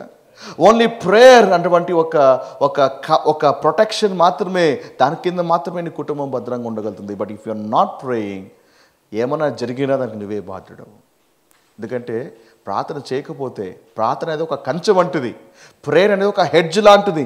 కంచె కొట్టు వానిని పాము కరుచును అని ప్రసంగిలో రాయబడింది. పాము ఎప్పుడు కరుస్తుందంట? కంచె ఉన్నంత వరకు పాము లోపల రాదు. ఎప్పుడైతే తెగిపోతుందో పాము అప్పుడు లోపలికి వస్తుంది. So even enemy is waiting. ఎప్పుడెప్పుడు ఆ ప్రేయర్ అటువంటి కంచె లేదో, ఎప్పుడెప్పుడు తొలగించబడుతుందా వెయిట్ చేస్తాడో. ఎప్పుడైతే ప్రేయర్ అనేది ఉండదో ఇమీడియట్గా వాడు దాడి చేసే అవకాశాలు ఉన్నాయి. ఆమేన్. సో మొదటిది ఏం చేయాలి? మనము మన వాళ్ళ కొరకు, మన గురించి, మన వాళ్ళ గురించి, మన ఫ్యామిలీ గురించి ప్రతిరోజు కూడా యేసు రక్త ప్రోక్షణ కింద తీసుకొని రావాలి. ప్రతిరోజు కూడా నీ దినము ఆయన రక్త ప్రోక్షణ కింద తీసుకొని రాగలగాలి. అప్పుడు సేఫ్. ఆ తర్వాత నువ్వు దినాన్ని మొదలుపెట్టు. హల్లెలూయా. 2వది ఏమన్నాడు? నన్ను చంపునేమో. అయ్యా, లాబాను నమ్మి దాడి చేస్తూ ఉన్నాడు, నన్ను చంపుతాడేమో. ఎందుకంటే 20 ఏళ్ళ కిందట శపథము చేస్తాడు, ఉండకుండా చేస్తా, హత్య చేస్తా, నేను నాశనం చేస్తాను, నేను ఉండకుండా ప్రాణము తీస్తానన్నాడు. ప్రభువా, ఒకవేళ నన్ను చంపుతాడేమోనయ్యా. యాకోబు ప్రార్థన చేస్తూ ఉన్నాడు. అంటే తనకు ప్రాణహాని ఉంది. అలాగే మనల్ని చంపేటువంటి అనేక నెగటివ్ ఫోర్సెస్ ఈ లోకంలో చాలా ఉన్నాయి. మన పతనాన్ని, మన నాశనాన్ని ఏమని మన వైఫల్యాన్ని కోరేటువంటి నెగిటివ్ ఎలిమెంట్స్, నెగిటివ్ ఫోర్సెస్ ఈ ప్రపంచంలో చాలా ఉన్నాయి. మొదటి సాతాను కావచ్చు, రెండవది లౌకికమైన ఆకర్షణ కావచ్చు, లేదా నీవు లోబర్చుకోనలేని నీ శరీర సంబంధమైన కోరికలు కావచ్చు. There are lot of things that is trying to attack you. బైబిల్లో అపవాద చేత జీతాలు పోగొట్టిన వాళ్ళు చాలామంది ఉన్నారు. లోకం వైపు ఆకర్షించబడి ఏమండి మొదట దేవునితో ప్రారంభించబడి చివరికి లోకం వైపు పరిగెత్తి లోకములో పడిపోయేసి తాము పోగొట్టుకున్న వాళ్ళు కూడా చాలామంది ఉన్నారు. యూదా లాంటి వాళ్ళు, ఏమండి దేమా లాంటి వాళ్ళు, మూడవలు తమ కోరికల్ని తమ యొక్క శరీరాన్ని జయించలేక భ్రష్టులైపోయిన వాళ్ళు కూడా చాలామంది ఉన్నారు. అందుకే పౌలు అంటాడు కదా, అందరికీ నేను బోధించి నేను భ్రష్టుడనైపోతానేమో అని నా శరీరాన్ని నేను అనగొట్టుకుంటున్నాను అంటాడు. సో కాబట్టి నీ అపవాది నీవు దాడి చేస్తున్నాడు, జాగ్రత్తగా ఉన్నావా? లోకం నేను ఆకర్షిస్తోంది, నువ్వు కేర్ఫుల్గా లేకపోతే పోతావు. మూడవది లోబర్చుకొనలేని డిజైర్స్ అండ్ ప్లెజర్స్ ఏమైనా ఉన్నట్లయితే you need to overcome it. దాన్ని నువ్వు సీరియస్గా తీసుకోకపోతే నీవు తేరుకొనే లోపల తెలుసుకునే లోపలే అప్పటికే సమస్తము దాటిపోయి ఉంటుంది. అండ్ యాకోబు అన్నాడు కదా, నన్ను చంపుతాయేం ప్రభువా, ఐ నీడ్ యువర్ హెల్ప్. ఈ మూడు విషయాల్లో నీకు శక్తి చాలట్లేదా? అయితే నువ్వు దేవుని అడిగితే దేవునికి సహాయం చేస్తాడు. ప్రభువా నాకు శత్రువు మీద నాకు పై చేయి కావాలయ్యా, లోక ఆకర్షణకు గురి కాకోకుండా ఆ అట్రాక్షన్ అనేది పనిచేయకోకుండా ఓవర్కమ్ కావాలయ్యా, నాకు సహాయం చేయండి అయ్యా. అండ్ మూడవది నాలో ఉన్నటువంటి ఈ యొక్క డిజైర్స్ అండ్ ప్లెజర్స్ని నేను ఓవర్కమ్ కాలేకపోతున్నాను. ఎస్, నువ్వు దేవుని వద్దకు తీసుకొని వెళ్తే, నువ్వు దేవుని అడిగితే నువ్వు దీనత్వం కలిగినట్టే. నువ్వు ఏదైతే దేవుని దగ్గర పెడుతున్నావో యూఆర్ హంబ్లింగ్ యువర్ సెల్ఫ్. ఏ ఒక్క లోపరచలేని డిజైర్ ఉందో, ఏ లోపరచలేని ఆశలు అయితే ఉన్నాయో అవన్నీ ఇక్కడ లోపరిస్తే దేవుడు అహంకారాలకు కాదు దీనులకు కృప ఇచ్చేవాడుగా ఉన్నాడు. దేవుడు ఆ ఏరియాలో నీకు గ్రేస్ ఇస్తాడు ఓవర్కమ్ కావడానికి. ఆ ఏరియాలో దేవుడు నీకు గ్రేస్ ఇస్తాడు దాన్ని జయించడానికి. హల్లెలూయా. సంసోను ఎంత బలవంతుడు తెలుసా? ఎంతో బలవంతుడు ఆయన. ఏమండి మరి సింహాన్ని కూడా పేపర్ చింపినట్టు చింపి పారేశాడు. అలాంటి సంసోను తనలో ఉన్నటువంటి లోబర్చుకోలేనటువంటి గుణాలు చాలా ఉన్నాయి. అన్నీ లోకం అతనికి లోబర్చుకుంటున్నాడు, లోకాన్ని లోబర్చుకుంటున్నాడు, కానీ తనలో ఉన్నటువంటి గుణాలకి ఇతనే లోబడిపోయాడు. అందుకే దెలైలా ఒక ఒళ్ళో పడుకుండిపోయాడు. చివరికి ఏమైపోయింది? తన జీవితాన్ని నాశనం చేసుకున్నాడు. ఒకడు ప్రపంచమంతా జయించిన తన హృదయాన్ని స్వాధీనం చేసుకోకపోతే అది దౌర్భాగ్యం. అది పట్టణంను స్వాధీనపరచుకున్న కంటే ఒకరు తన హృదయాన్ని స్వాధీనపరచుకోవటం మేలు అని ప్రసంగిలో రాయబడి ఉంది. కాబట్టి నువ్వు బయట ఎన్ని జయించినా నీలో ఉన్నవి నువ్వు జయించలేకపోతే అది దౌర్భాగ్యమైంది. సో ఏం చేయాలి? కాంకర్ చేయాలి. అలెగ్జాండర్ ప్రపంచాన్ని జయించాడు, తను జయించలేకపోయాడు, అందుకు పోయాడు. ఈరోజు నువ్వు ఎన్నో జయించవచ్చు, కానీ నీలో ఉన్నవి జయించకపోతే లాస్ట్కి నువ్వు కూడా అలాగే తొలగిపోయేటువంటి ప్రమాదం ఉంది. యాకోబు అన్నాడు, అయ్యా లాభాన్ని చంపుతాడేమో, నీ దగ్గర నేను విజ్ఞాపన చేస్తూ ఉన్నా, ప్రార్థన చేస్తూ ఉన్నానని యాకోబు ఆ విషయమై మరి తండ్రికి ప్రార్థన చేస్తూ ఉన్నాడు. Amen. So these are the beautiful 6 principles. మొదటి నేర్చుకున్నాం మనము.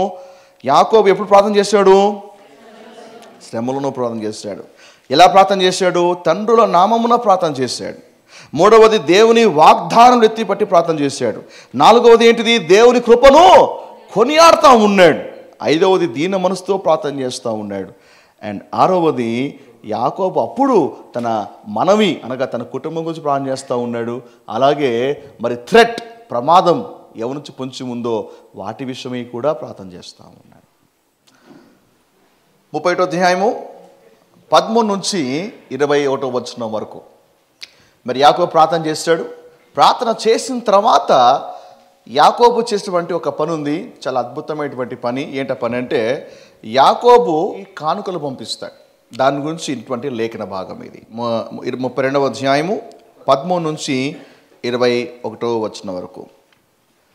అతడు అక్కడ రాత్రి గడిపి తను సంపాదించిన దానిలో తన అన్న అయిన ఏశావు కొరకు ఒక కానుకను అనగా 200 మేకలను, 20 మేకపోతులను, 200 గొర్రెలను, 20 పొట్టేళ్లను, 30 పాడి వంటలను, వాటి పిల్లలను, 40 ఆవులను, 10 ఆబోతులను, 20 ఆడుగాడిదలను, 10 గాడిద పిల్లలను తీసుకొని మందను వేరువేరుగా తన దాసుల చేతికి అప్పగించి, మీరు మందకు నడుమ ఎడుముంచి నాకంటే ముందుగా సాగిపోండని తన దాసులతో చెప్పాను. మరియు వారిలో మొదటి వానితో, నా సహోదరైన ఏశావు నిన్ను ఎదుర్కొనిన నీ ఎవరి వాడవు, ఎక్కడి వెలుచున్నావు, నీ ముందరున్నవి ఎవరివని నిన్ను అడిగినడలా నీవు ఇవి నీ సేవకుడైన యాకోబువి, ఇది నా ప్రభువైన ఏశావు కొరకు పంపబడిన కానుక, అదిగో అతడు మా వెనుక వచ్చుచున్నాడు అని చెప్పుమని ఆజ్ఞాపించాను. అట్లతడు నేను ముందుగా పంపుచున్న కానుక వలన అతని సమాధాన పరిచిన తరువాత నేను అతని ముఖము చూచెదను. అప్పుడు అతడు ఒకవేళ నన్ను కటాక్షించుననుకొని మీరు ఏశావును చూచి, మీరు ఇదిగో నీ సేవకుడైన యాకోబు మా వెనుక వచ్చుచున్నాడని చెప్పవలననియు రెండవ వానికి మూడవ వానికి మందల వెంబడి వెళ్ళిన వారికి అందరికీ ఆజ్ఞాపించెను. అతడు కానుకను తన ముందుగా పంపించి తన గుంపులో ఆ రాత్రి నిలిచెను. కాబట్టి యాకోబు ఏం చేస్తున్నాడు? అన్నకి కానుకను పంపిస్తాడు, తనకంటే ముందుగా కానుకను పంపిస్తున్నాడు. ఇది యాకోబు ఒక సమాధాన ప్రయత్నంలో కీలకమైన భాగం వహించింది. యాకోబు ఏశావుతో సమాధాన పడుటలో ఇది చాలా ప్రాముఖ్యమైనటువంటి పాత్ర వహించింది. కాబట్టి ఈ సమయంలో మనం ఏం చేస్తున్నామంటే యాకోబుకి ఏశావు పంపించినటువంటి కానుకల గురించి మనం ధ్యానిస్తున్నాం. సో కానుక దాని యొక్క ప్రాముఖ్యతను ఈరోజు కాస్త కులంకుశంగా చాలా లోతుగా ధ్యానించబోతున్నాం. కాబట్టి నేను కానుక అన్న వెంటనే నేను విత్తుట కోయట గురించి చెప్పట్లేదు, కానుక అనగా నేను దశభాగం చెప్పట్లేదు. ఈ కానుకలో కూడా క్రీస్తు ఉన్నాడు. ఈ కానుకలో కూడా యాకోబు ఏశావుకు పంపించేటువంటి కానుకలో క్రీస్తు ఉన్నాడు. కాబట్టి ఒక కానుక ఏ విధము ఎలాంటి పని చేస్తుంది, ఒక గిఫ్ట్ ఒక వ్యక్తికి ఏ విధంగా ప్రయోజనము చేకూరుస్తుంది, అటువంటి ఒక అద్భుతమైన విషయాలను మనం ఈరోజు నేర్చుకోబోతున్నాం. బహుశా గిఫ్ట్ మీద ఏమైనా ప్రసంగాలు చేశారో తెలియదు, కానీ ఈరోజు గిఫ్ట్ మీద ఒక అద్భుతమైనటువంటి సత్యాలు మనం తెలుసుకుందాం. ఆమేన్, హల్లెలూయా. మీలో ఎవరికైనా గిఫ్ట్ ఇచ్చే అలవాటు ఉందా? లేదు పాస్టర్ గారు, తీసుకోవడమే కానీ ఇవ్వడం మాకు తెలియదు పాస్టర్ గారు. గిఫ్ట్ ఇవ్వడము ద్వారా కలిగే ప్రయోజనాలు ఈరోజు మీ ముందు ఉంచాలని ఆశపడతా ఉన్నాను. హల్లెలూయా. అఫ్కోర్స్ మన దేవుడు కూడా బహుమానాలు ఇచ్చేవాడే ఆయన కదా. మన దేవుడు కూడా ఆయన కానుకలు ఇచ్చేవాడే. కాబట్టి ఇచ్చుట అనేది చాలా కీలకమైంది, ఇచ్చుట చాలా ప్రాముఖ్యమైంది. క్రిస్మస్ సీజన్లో అడుగు పెట్టాం కాబట్టి క్రిస్మస్ మన సీజనే ఇవ్వడంతో మొదలు పెట్టాలి, గిఫ్ట్తో మనం మొదలు పెట్టాలి. కాబట్టి క్రిస్మస్లో ఇచ్చుట లేకపోతే అసలు క్రిస్మసే కాదు. మనం డెకరేషన్ చేయొచ్చు, పాటలు పాడచ్చు, లేకపోతే అలంకరించుకోవచ్చేమో కానీ బట్ ఇచ్చుట అనేది లేకపోతే అసలు అర్థం లేని క్రిస్మస్ అది. నేను రాత్రి కూర్చొని మా పిల్లల్ని కూర్చోబెట్టుకుని మాట్లాడతా, వాళ్ళకి క్రిస్మస్ గురించి తెలియాలి కదా. సో కూర్చోబెట్టుకొని ఏం చేద్దాం ఆలోచిస్తున్నప్పుడు శాంటా క్లాస్ క్రిస్మస్ తాత గురించి స్టోరీ చెప్తా ఉన్నా. క్రిస్మస్ తాత ఎవరు, ఎలా వచ్చాడు, ఆయన సెయింట్ నికోలాస్ శాంటా క్లాస్కి ఎలా మారాడు, ఆయన ఏం పని చేశాడు, మరి పిల్లలకి ఏ విధంగా క్రిస్మస్ అనగానే పిల్లలకి ఏ విధంగా తనకి ఇష్టమైనటువంటివన్నీ తీసుకొని పిల్లలకి ఏ విధంగా గిఫ్ట్లు ఇచ్చేవాడు, అవన్నీ కూడా ఎక్స్ప్లెయిన్ చేసిన తర్వాత వాళ్ళు చాలా ఎమోషనల్ అయ్యారనమాట. ఎమోషనల్ అయ్యి పప్ప మేము కూడా ఏమైనా క్రిస్మస్కి ఇస్తాం పప్ప అన్నాను. సరే అప్పటికే నేను ఒక బాక్స్ ప్రిపేర్ చేశాను, ఒక అట్టపెట్ట బాక్స్ ప్రిపేర్ చేసి క్రిస్మస్ గిఫ్ట్స్ అని మరి ఒక బాక్స్ నేను మా ఫ్యామిలీ అంతా కలిసి ఒక బాక్స్ పెట్టేసాను. చెప్పాను నా భార్యతో, మరి ఈ క్రిస్మస్ రోజున మనం ఏం చేస్తామంటే మనకున్న దాంట్లో మనము బ్లెస్ చేద్దాం. కాబట్టి నీకు ఏమేమి నీ దగ్గర ఉన్నాయో ఇవ్వాలనుకుంటున్నావో ఆ బాక్స్లో పెట్టేసి నేను ఆ బాక్స్లో పెడతాను. సో పిల్లలకి ఇంకా డిస్కస్ చేయలేదు. అయితే నేను రాత్రి టైం వచ్చింది కాబట్టి కూర్చొని వాళ్ళకి ఎక్స్ప్లెయిన్ చేసిన తర్వాత చెప్పాను, మీకు ఏమి ఇవ్వాలనుకుంటారు ఇవ్వండి, అయితే ఇచ్చేది కూడా మరి పనికిరానివి, వేస్ట్వి, ఉపయోగం లేనివి కాకండి, మీకు విలువైనవి అని మీకు అనిపించింది మీరు ఇవ్వండి అన్నప్పుడు గబగబా వెళ్ళి వాళ్ళ బాక్సులు, వాళ్ళకి బ్యాగ్స్, వాళ్ళకి షెల్ఫ్స్ అన్నీ మొత్తం అంతా తీసి వాళ్ళన్నీ తీసుకొచ్చి మా ముందు పెట్టేసి ఇది నా కాడ ఫొటోస్ ఉన్నాయి, మీ స్టడీ అయినాక చెప్పండి ఫోటో చూపిస్తా. బాక్సింగ్ గ్లౌస్, తర్వాత రిమోట్ కంట్రోల్ కార్స్, తర్వాత డ్రెస్, తర్వాత ఇవన్నీ కూడా తీసుకొచ్చి ముందు పెట్టాడు. సో ప్రైజ్ ముందు పెట్టింది, అండ్ కెవిన్ కూడా ముందు పెట్టాడు. పాప ఇది బాగుంటుంది, ఇది ఇద్దాం, అది ఇద్దాం, అన్నీ ముందు పెడితే అన్నీ ఫోటో తీసి అవన్నీ కూడా బాక్స్లో పెట్టాం. సో క్రిస్మస్ రోజున ఏం చేస్తున్నాము, అవన్నీ కూడా మరి వేరే వాళ్ళని మేము బ్లెస్ చేయబోతా ఉన్నాం. సో ఈ వయసులోనే వారికి క్రిస్మస్ అంటే కేవలం కేక్ కట్ చేసుకొని బట్టలు వేసుకొని తినడం కాదు. క్రిస్మస్ అంటే it's a time of giving అని వాళ్ళకి ఈ వయసులోనే తెలియాలి. కాబట్టి మా ఫ్యామిలీగా మేము అది చేయబోతున్నాం. మీకు ఇది ఆశ్చర్యకరంగా ఉంది, ఈ మెథడ్ మీకు నచ్చింది అంటే యూ జస్ట్ ప్లీజ్ ఫాలో. కాబట్టి మీరు కూడా క్రిస్మస్ టైంలో it's a time of giving, bless someone. Bless చేస్తేనే దట్ ఈస్ ట్రూ క్రిస్మస్, లేకపోతే అది ఇట్స్ ఎ నార్మల్ ప్రతి సంవత్సరం లాగా ఈ సంవత్సరం కూడా ఉంటుంది అర్థం లేని క్రిస్మస్. ఆమేన్, హల్లెలూయా. సో కాబట్టి ఫైండ్ 2 or 3 people, మీకున్న దాంట్లో అండి, find the 2-3 people, bless the best.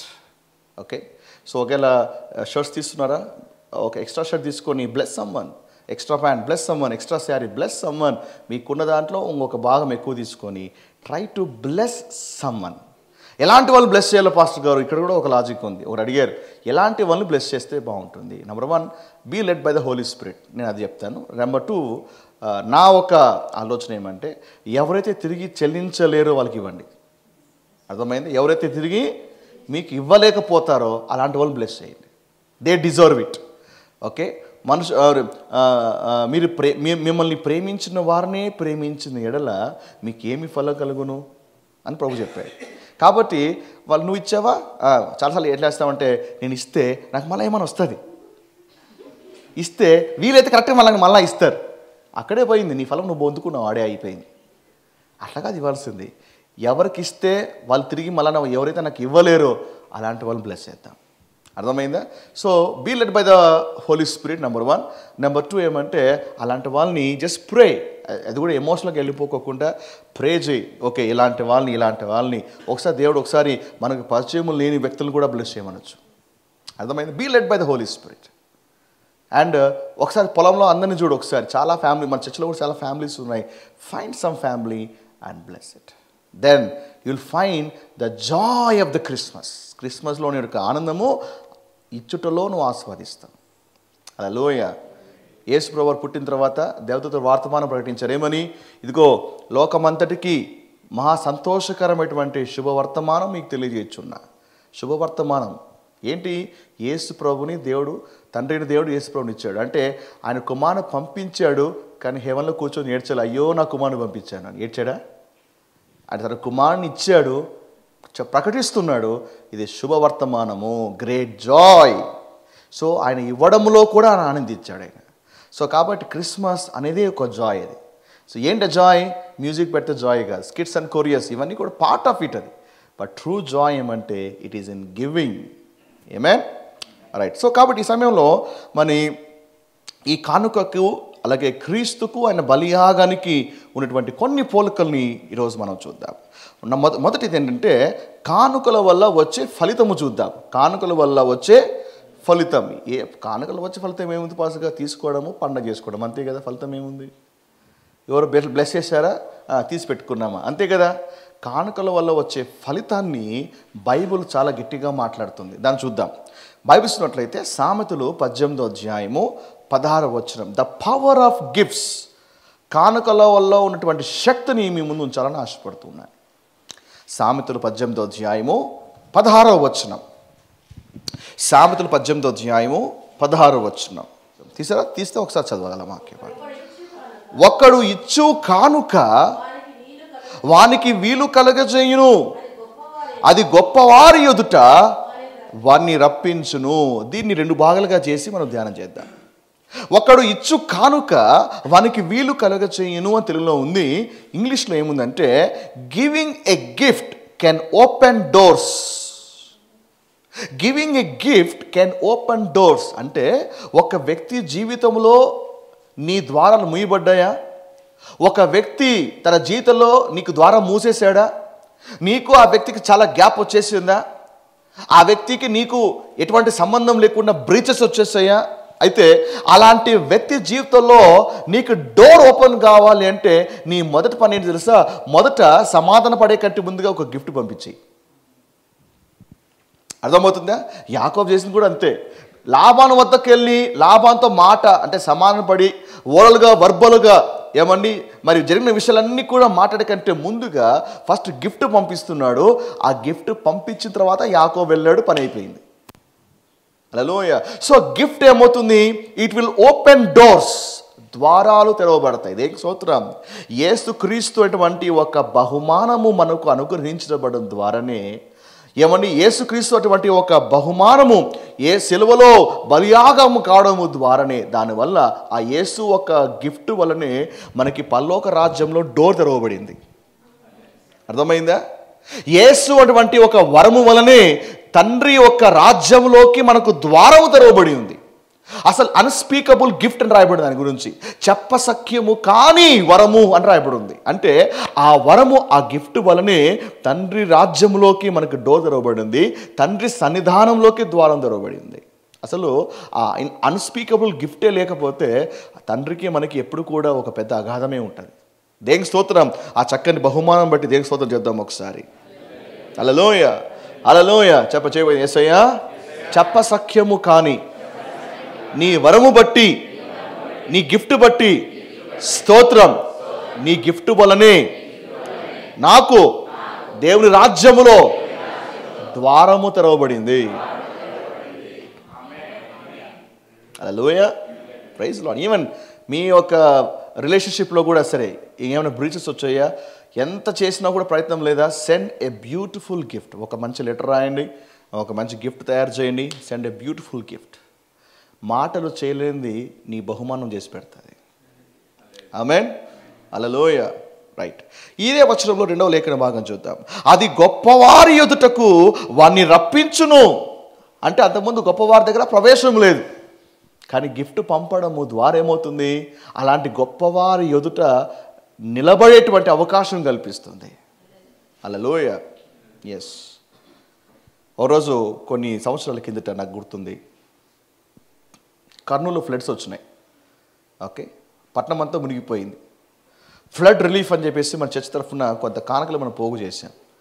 పోగు చేసి మనకున్న దాంట్లోనే కొంచెం ద్రవ్యమైనప్పుడు కూడా అందరూ కూడా బట్టలు లేకపోతే వగేరా వగేరా అవన్నీ కూడా పంపిస్తూ ఉంటే, సరే అందరికీ బట్టలు అందరికీ బియ్యమే కాదు కదా, వేరే అవసరం కూడా ఉంటాయి కాబట్టి చర్చ్లో కొంచెము అనౌన్స్మెంట్ చేసి కొంచెం ఫండ్ని పోగేసి, చందాలన్నీ పోగేసి ఒక చెక్ను తీసి, అండ్ మా చర్చ్ నుంచి కొందరు పెద్దల్ని, బహుశా నాగేశ్వర కూడా వచ్చారనుకుంటా మాతో పాటు. అయ్యా మీరు వచ్చారు, ఫోటోలు మేము చూసాం. కలెక్టర్ని కలిసాం, డిస్ట్రిక్ట్ కలెక్టర్ని కలిసాం. సో మీరు అండ్ కమల్ అని చెప్పి మన చర్చ్ కమల్ అంతా కలిసి కలెక్టర్ వద్దకు వెళ్ళాం. కలెక్టర్ వద్దకు వెళ్ళి అక్కడ నిలబడ్డాం. సో నిలబడిన తర్వాత విషయం వెళ్ళిపోయింది. ఏమంటే ఇట్లాగా ఫ్లడ్ రిలీఫ్ ఇవ్వడానికి పలానా చర్చ్ నుంచి వచ్చారు అనగానే ఇమ్మీడియట్గా వి గాట్ పర్మిషన్. ఓకే, లోనికి రమ్మని చెప్పండి అని చెప్పారు. డైరెక్ట్గా సీదా కలెక్టర్కి వెళ్ళాం. కలెక్టర్కి ఆ చెక్ ఆయన చేతిలో పెట్టాం. ఫోటో తీసుకుని, ఇప్పటికీ మా ఫోటో నాకు భద్రంగా అట్లాగే ఉంది. సో చెప్పాం, సార్ ఇది మా ఫ్లడ్ రిలీఫ్ కొరకు మా చిన్న కాంట్రిబ్యూషన్ ఇది. సో మేము కేవలం దేవుని గురించి ప్రకటించడం మాత్రమే కాదు, కానీ ఇలాంటి మానత్వాన్ని కలిగి ఉన్నాం కాబట్టి ఇలా చేయమని మా ప్రభు చెప్పి ఉన్నాడు, ఇదిగో మాకున్నది మీకు ఇస్తున్నామని ఆ చెక్ ఆయన చేతిలో పెట్టినప్పుడు ఆయన చాలా సంతోషించాడు. సో కలెక్టర్ దగ్గర నిలబడగలిగింది ఏంటి, కలెక్టర్ దగ్గర నిలబెట్టగలిగింది ఏంటి, ఎస్, గిఫ్ట్. యూజువల్గా వెళ్ళి సరే నేను కలెక్టర్ కావాలనుకుంటున్నాను, ఒకసారి పర్మిషన్ దొరుకుతుంది అంటే ఏం చేస్తారు, రేపు రాపు, సాయంకాలం రాపు, ఎల్లుండి రాపు, మొన్నాడు రాపు, ఏమండి, లేకపోతే సార్ బిజీగా ఉన్నాడు అని చెప్పేవారు. కానీ గిఫ్ట్ కాంట్రిబ్యూషన్ అనగానే ఇమీడియట్గా డోర్ ఓపెన్ అయింది, గొప్పవాళ్ళ యొక్క సన్నిధిలో నిలబడగలిగాం. ఆమె గిఫ్ట్కి ఉన్నటువంటి పవర్ అలాంటిది. అండ్ ఒక బ్యూటిఫుల్ ద బెస్ట్ గిఫ్ట్ పంపించండి, 100లో ఉన్న ఎవరు పంపించారో ఆ వ్యక్తి ఫోకస్ ఇచ్చిన వ్యక్తి మీదనే పడుతుంది. ఎవరు ఏముంటారు, ఎవరు పంపించారు ఏంటి. Hallelujah, that's a power of the gift. స్తోత్రం. యేసుక్రీస్తు బలియాగము ద్వారా, యేసుక్రీస్తు వంటి వరము ద్వారా దేవుని స్తోత్రం మనం కూడా గొప్పవాడైన తండ్రి సన్నిధిలో నిలబడగలుగుతా ఉన్నాం. అర్థమైందా? ఆ తండ్రి సన్నిధిలో నిలబడే భాగ్యము మనకి ఇవ్వబడింది. మీరు తండ్రి సన్నిధిలో నిలబడే భాగ్యము అంటే న్యూ టెస్టమెంట్ మీకు అంత అర్థం కాకపోవచ్చు దాని ఇంపార్టెన్స్, బట్ ఓల్డ్ టెస్టమెంట్ చదివితే ప్రత్యక్ష గుడారములో అతి పరిశుద్ధ స్థలములో ఒక ప్రధాన యాజకుడు ఒక్కడు మాత్రమే వెళ్ళగలుగుతాడు. ఎవ్వడు కూడా ఆ స్థలంలోకి వెళ్ళడానికి వీల్లేదు, ఒక్కడే, అది కూడా సంవత్సరానికి ఒక్కసారే. కానీ ఈ రోజున ప్రధాన యాజకుడు కాదు, మనమంతా కూడా ఆ తండ్రి సన్నిధిలోకి వెళ్ళగలుగుతున్నాం. మనమంతా సంవత్సరానికి ఒకసారి కాదు, ఎప్పుడు వీలుపడినా ఎప్పుడైనా 24/7 నిలబడగలుగుతున్నావు అంటే యేసుక్రీస్తు అన్న వరమును బట్టే. హల్లెలూయా.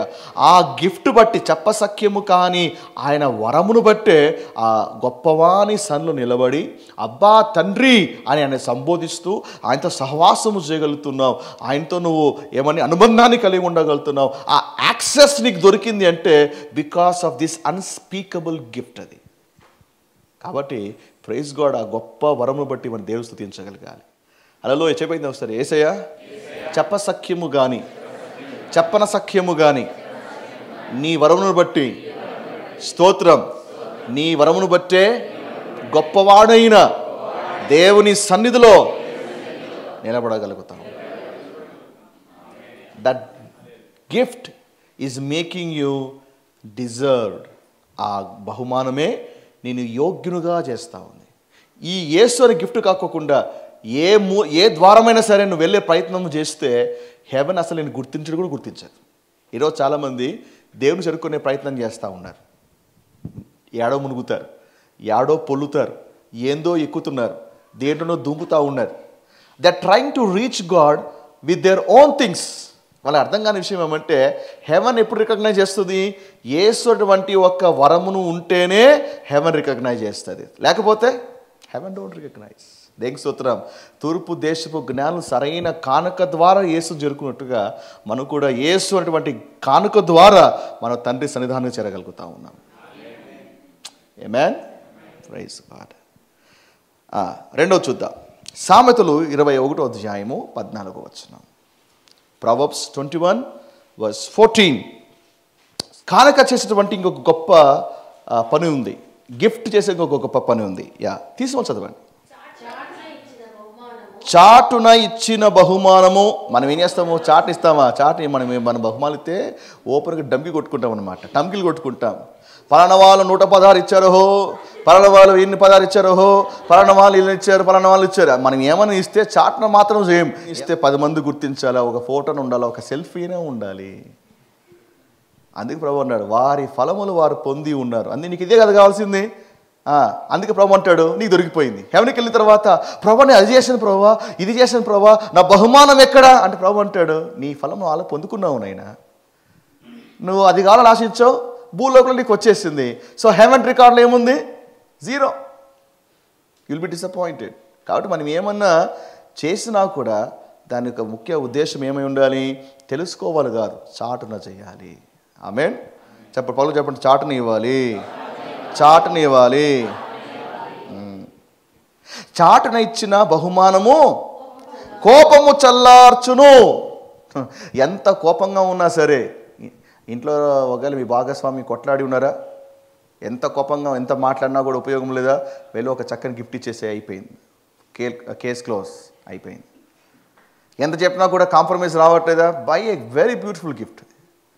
అర్థమైందా? మీ భార్య ఎంత చెప్పినా కూడా వినట్లేదా, ఎంత చెప్పినా కూడా ఎక్కినటువంటి నిత్యం దిగట్లేదా, అయితే ఎంత మాటలతో పని చేయకపోతే ఒక బ్యూటిఫుల్ గిఫ్ట్ తీసుకొచ్చి మంచిగా ర్యాప్ చేసి ఒక లెటర్ రాసేసి ఏమండి అది గిన మీరు ప్రజెంట్ చేసి మీరు మాట్లాడే ప్రయత్నం కూడా చేయకండి, ఆడ పెట్టేసి వెళ్ళిపోండి అంతే. నువ్వు పడుకున్నా వచ్చి లేపుతుంది, ఏ భోజనం చేద్దాము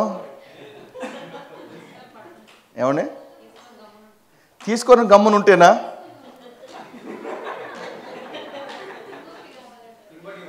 అంటే ఇప్పుడు ఏమైనా బహుశా మనల్ని అడ్వాన్స్ అయిపోయారేమో, బహుశా తీసుకున్నా పడుకున్నారు దాని అర్థం ఏమంటే బహుశా ఈ కారణమై ఉండొచ్చు. ఇచ్చిన గిఫ్ట్ 50 రూపాయలు 100 రూపాయలు ఉండొచ్చు. అర్థమైందా? గిఫ్ట్ ఎట్లా ఉండాలంటే వావ్ అనేటట్టు ఉండాలి. అర్థమైందా? అలాంటి గిఫ్ట్ ఇస్తే అప్పుడు అఫ్కోర్స్ నువ్వు ఈగనే టఫీమని కరిగిపోయి ఐస్ క్రీమ్ కాదు అది. సో బట్ మెల్లిగా ప్రాసెస్ మొదలవుతుంది. ఫ్రిడ్జ్లో ఉంటే ఐస్ తీసుకొచ్చి బయట పెడితే కొంచెంసేపు అయినా ఎలాగైతే కరిగి డౌన్ అయిపోతుందో, నువ్వు గిఫ్ట్ ఇచ్చేసిన తర్వాత వెంటనే ఎక్స్పెక్ట్ చేయబాకండి. ఆయన నాకు వద్దు అంటారు, మళ్ళీ అదే కొనుక్కుంటారు. అది వేరే విషయం అనుకోండి అది. సో కాబట్టి లోపల ఈగో ఉంటుంది కదా, లోపల ఫీలింగ్ ఉంది కదా. సో అది తగ్గచ్చేకి ఆ చల్లారేకి ఏమండి వేడి కాఫీ టీ చల్లారికి టైం పడుతుందా లేదా? కాబట్టి అది మెల్లగా చల్లారినాక కాంప్రమైజ్కి వచ్చేస్తుంది. సో గిఫ్ట్కి ఉన్నటువంటి పవర్ అది ఎంతటి కోపమైనా హలోయ. కాబట్టి కోపానికి కోపం జవాబు కాదు, కోపానికి కోపం గొడు కాదు. సో ఏం చేయాలంటే జస్ట్ టేక్ ఇట్ అవుట్, బయటికి తీసుకెళ్ళాడు. బాగా కోపం ఉన్నారా, సరే ఎంతైనా కోపం ఉండు, మనం బయటికి వెళ్దాం అని బయటికి తీసుకెళ్ళి సో రెస్టారెంట్ తీసుకెళ్ళి ఒక మంచి బిర్యానీ పెట్టి ఇచ్చేసి అయిపోయింది. బిర్యానీ అయిపోయే లోపల మొత్తం కేస్ క్లోజ్. అర్థమైందా? ఇవన్నీ కూడా చిన్న చిన్న టిప్స్, ఇవన్నీ ఫాలో కావాలి. అర్థమైందా? సో కోపానికి కోపం ప్రతీకారం కాదు. సో కాబట్టి ఏం చేయాలి? ప్రభు చెప్పాడు కదా, కీడు చేత ఏమని కీడు మేలు చేత నాకంటే మీరు ఎక్స్పర్ట్ అయిపోయారు. Very good, I appreciate you all. మేలు చేత కీడును జయించాలి. కీడు కాదు, మేలు చేత కీడుకి జయించాలి. అప్పుడు ఎంతటి వ్యక్తి అయినా కూడా కిందికి డౌన్ అయ్యేటువంటి అవకాశాలు ఉన్నాయి. ఏమేన్ సతిగా ఏం మాట్లాడాలి. చాటును ఇచ్చిన బహుమానం కోపము చల్లార్చును. మీకు విషయం తెలుసు. చాలు ఇంకా ముందుకు వెళ్దాం. సో కోపము చాటును ఇచ్చిన బహుమానం కోపం చల్లారుస్తుందండి. మీకు విషయం తెలుసా, మానవుడు పతనమైన తర్వాత ప్రతి మానవుడి మీద దేవుని మహా ఉగ్రత నిలబడింది. అర్థమైందా?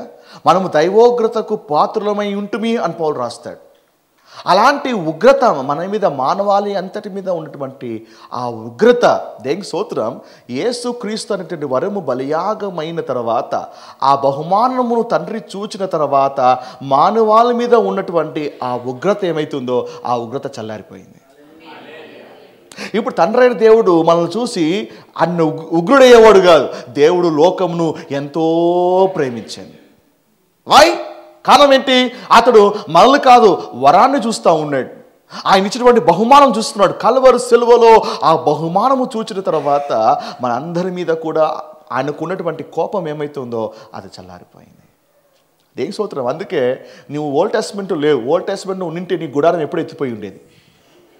ఓల్డ్ టెస్ట్మెంట్లో ఉండింటే ఇప్పటికి ఎప్పటికో నీ ఫోటో గోడ మీద హ్యాంగ్ అయ్యి ఉండేది. అర్థమైందా? ఓల్డ్ టెస్ట్మెంట్లో ఉండింటే ఎప్పటికో నువ్వు ఏమైనా చరిత్రలో కలిసిపోయి ఉండేవాడివి. దేనికి స్తోత్రం. అయితే న్యూ టెస్ట్మెంట్లో ఇప్పటికీ నువ్వు ఇలా ఉండగలుగుతున్నావు అంటే, ఏమని ఇప్పటికీ మన స్థితులు బట్టి ఇలాగ నిలబడగలుగుతున్నాము అంటే జస్ట్ బికాస్ నీ యోగ్యతను బట్టి కాదు, నిన్ను బట్టి కాదు, కానీ యేసయ్య తండ్రి అయిన దేవుడు యేసు అనే గిఫ్ట్ను బట్టి మన మీద ఆ కోపాన్ని ఉంచుకోక ఆయన మనల్ని ఇంకా ప్రేమిస్తూ ఉన్నాడు. చెలిపైతున్న ఒకసారి యేసయ్య చెప్పసఖ్యము కాని వరమైన నిన్ను బట్టే నా మీద ఉన్న దైవోగ్రత చల్లార్చబడింది. నా మీద దైవోగ్రతకు బదులుగా తండ్రి ప్రేమ నిలుస్తోంది. నిన్ను బట్టి స్తోత్రం. యేసు అద్భుతమైన వాడు కాదా? యేసు అద్భుతమైన వాడు కాదా? మనోహరమైన వాడు కాదా? వాట్ ఏ బ్యూటిఫుల్ గిఫ్ట్ అనేది. ఆమేన్. Praise the Lord. చదవండి మాట. ఒడిలో నుంచబడిన కానుక మహాక్రోధమును శాంతిపరచును. అంటే క్రోధము కాదు, మహాక్రోధం అది. ఆ మహాక్రోధాన్ని శాంతిపరుస్తుంది. దేనికి స్తోత్రం. యేసు ప్రభువారు మన మీద ఉన్నటువంటి ఆ మహాకోపాన్ని తీసివేయడం మాత్రమే కాదు, యేసు ఆ తండ్రి దేవుడు మన పట్ల శాంతి కలిగి ఉన్నాడు. Now we have a peace. మానవాళికి దేవుని మధ్య ఒక శాంతి నెలకొల్పడింది, సమాధానము. ఒకప్పుడు మనము శత్రులమై ఉంటుమి, కానీ ఆయన కుమారుల ద్వారా మనం ఆయనతో సమాధాన పడి ఉన్నామని పౌలు రాస్తాడు. Now we have a peace with a heavenly father. అలా గొడవ ఉన్నప్పుడు చాలామంది కేకలు వేస్తారు. కాసేపు తర్వాత కేకలు తగ్గిపోతాయి, కోపము తగ్గిపోతుంది, కానీ సమాధానం మాత్రం ఉండదు. అర్థమైందా? ఎంత కోపం తగ్గినా సమాధానం లేకపోతే రిలేషన్షిప్లో రెస్టరేషన్ లేదు. సో యేసు ప్రభు ఒక జీవితపు ఒక కానుక ద్వారా మన మీద దైవోగ్రతను దేవుడు చల్లార్చుకోవడం మాత్రమే కాదు, కానీ మనతో ఆయన సమాధానపడ్డాడు. హల్లెలూయా. ఆయనే తగ్గాడు, ఆయన మనతో సమాధానపడ్డాడు. Amen. Praise the Lord. Right. అయితే గమనించాలి, శ్రద్ధగా గమనించాలి. యాకోబు తన అన్నకు ఎలాంటి బహుమానం ఇచ్చాడు? యాకోబు తన అన్న లాభాన్ని కొరకు తన అన్నతో సమాధాన పడ్డానికి, తన అన్నతో రాజీ పడ్డానికి, ఒక్కటవ్వడానికి ఎలాంటి కానుకలు పంపించాడు? ఎలాంటి కానుకలు పంపించాడు అంటే క్యాడ్బరీ సిల్క్ చాక్లెట్లు, 5 స్టార్ చాక్లెట్లు ఒక 4, లాలీపప్పులు ఒక 3, ఏమండి ఒక ప్లమ్ కేక్ ఒక 4. ఎలాంటి కానుకలు పంపించాడు? The best. అర్థమైందా? కానుక ఒక వ్యక్తి యొక్క వ్యక్తిత్వాన్ని సూచిస్తుంది. కానుక ఒక వ్యక్తి యొక్క వాల్యూ సూచిస్తుంది. కానుక ఒక వ్యక్తి యొక్క స్టాండర్డ్ను సూచిస్తూ ఉంది. అర్థమవుతుందా?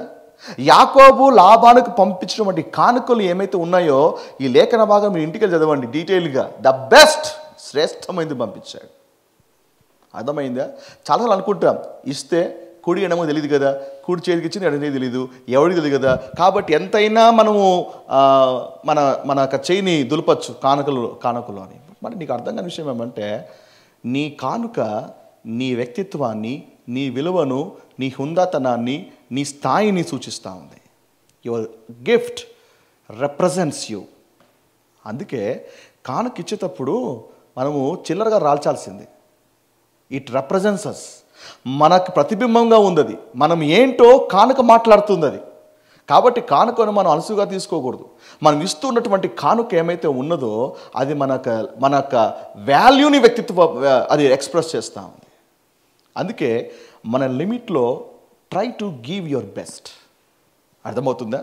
యేసు ప్రభు జన్మించిన తర్వాత తూర్పు దేశపు జ్ఞానులు ఏం తీసుకొచ్చారు? ఏమండి, ప్యాంపర్స్ 2 ప్యాకెట్లు, హార్లిక్స్ 1 ప్యాకెట్, పీడియాష్యూర్ 2 ప్యాకెట్లు, ఏమండి మిల్క్ పౌడర్ 4 టిన్నులు, ఆ తర్వాత డైపర్స్ 4, ఆ తర్వాత ఉయ్యాల, ఇవి పట్టుకు రావాలి. ఎవరన్నా పుట్టిన శిశువుకి ఏం తీసుకెళ్తారు చెప్పండి? ఇవి తీసుకెళ్తారు. అవునా? ఎందుకంటే అవి అవసరం కాబట్టి. కానీ తూర్పు దేశపు జ్ఞానులు ఏం తీసుకెళ్లారు? బంగారం తీసుకెళ్ళాడండి. ప్రశస్తమైనవి తీసుకెళ్ళారు అక్కడ. ఎందుకంటే జ్ఞానులు యేసుని శిశువుగా చూడలే, జ్ఞానులు యేసుని దైవ కుమారుడుగా చూస్తూ ఉన్నారు. మనం క్రిస్మస్ టైంలో యేసు ప్రభుని బాలయేసుగా చూడకూడదు. చాలామంది లోకమంతా కూడా యేసుని బాలయేసుగా చూస్తూ ఉంది. యెషయా 6 రాయబడింది కదా, ఏమని? ఏలనగా మనకు శిశువు పుట్టెను, మనకు కుమారుడు అనుగ్రహించబడెను. ఎందుకంటే పుట్టిన శిశువు ఎవరో కాదు, దైవ కుమారుడు అయినా. నువ్వు ఓన్లీ శిశువుగా మాత్రమే చూస్తున్నావు అంటే నువ్వు క్రిస్మస్లో లాజిక్ మిస్ అయ్యావు. అఫ్కోర్స్ ఆయన శిశువు ఒక ఆకారంలో ఉన్నప్పటికీ కూడా ఆయన మామూలు శిశువు కాదు, ఆయన దైవ కుమారుడు. ఆయన హీఈస్ అ కింగ్. ఎవరైనా ప్రపంచం చాలామంది పుట్టినాక రాజులు అవుతారు. దేనికి స్తోత్రం? ఆయన పుట్టకతోనే రాజు అయిపోయాడు. అందరూ పుట్టినాక రాజు అవుతాడు. కానీ దేనికి స్తోత్రం? ఈయన రాజుగా ఉన్నటువంటి ఈయన రాజుగానే జన్మించాడు. పుట్టకతోనే రాజు అయినా. అదే అనుకున్న గొప్పతనం. అది మిగతా వ్యక్తులకి ఈయనకు విశిష్టత వ్యత్యాసం ఏమంటే హీఈస్ ఎ బోర్న్ కింగ్. ఆయన రాజు అవ్వలేదు, రాజే పుట్టాడు ఆయన. అది తూర్పు దేశపు జ్ఞానులు గ్రహించారు ఆయన. అందుకే వచ్చి ఆయనకి ఏం సమర్పించారు? బంగారాన్ని. ఎందుకంటే అది స్టేటస్. ఇచ్చే వ్యక్తి విలువ పెంచుతుంది, ఇస్తున్న వ్యక్తి విలువ పెంచుతుంది. హల్లెలూయా. మన పిల్లలు ఏం పెడతాం కానుకలు? 116 రూపాయలు పలానా వాళ్ళు చదివించినారు.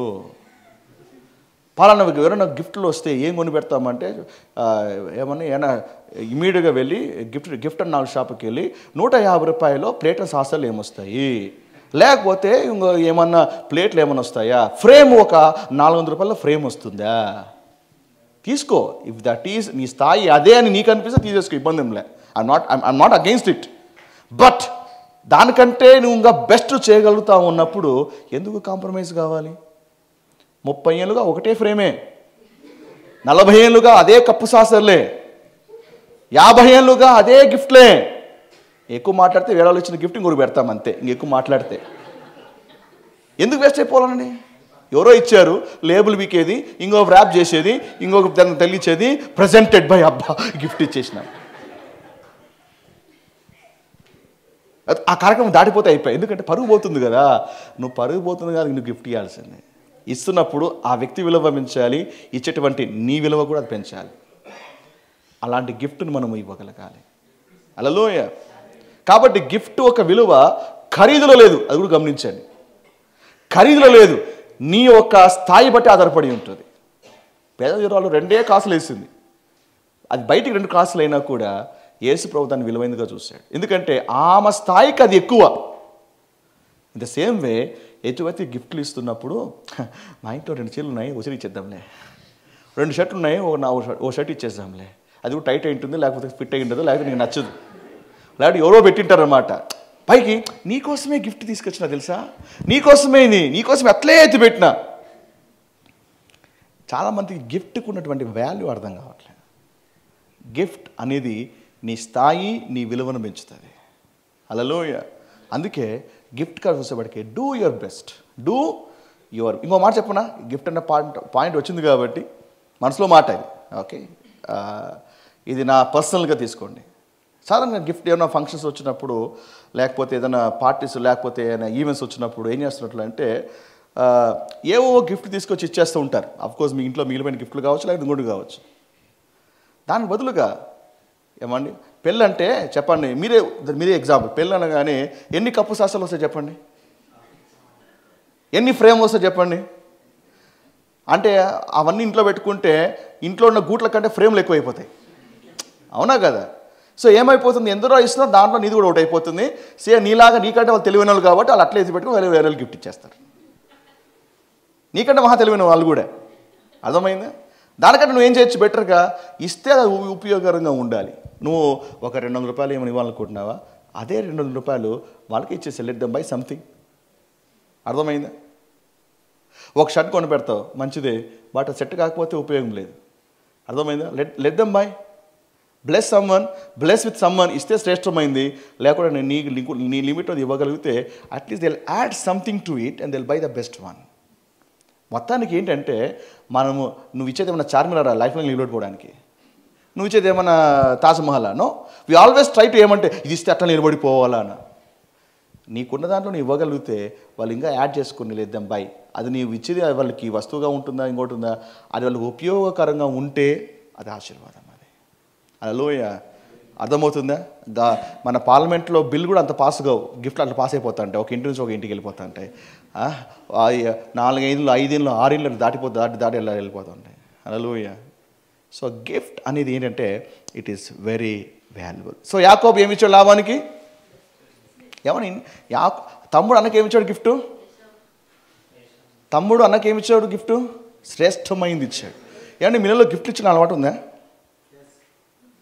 మీలలో గిఫ్ట్లు ఇచ్చుకునే అలవాటు ఉందా?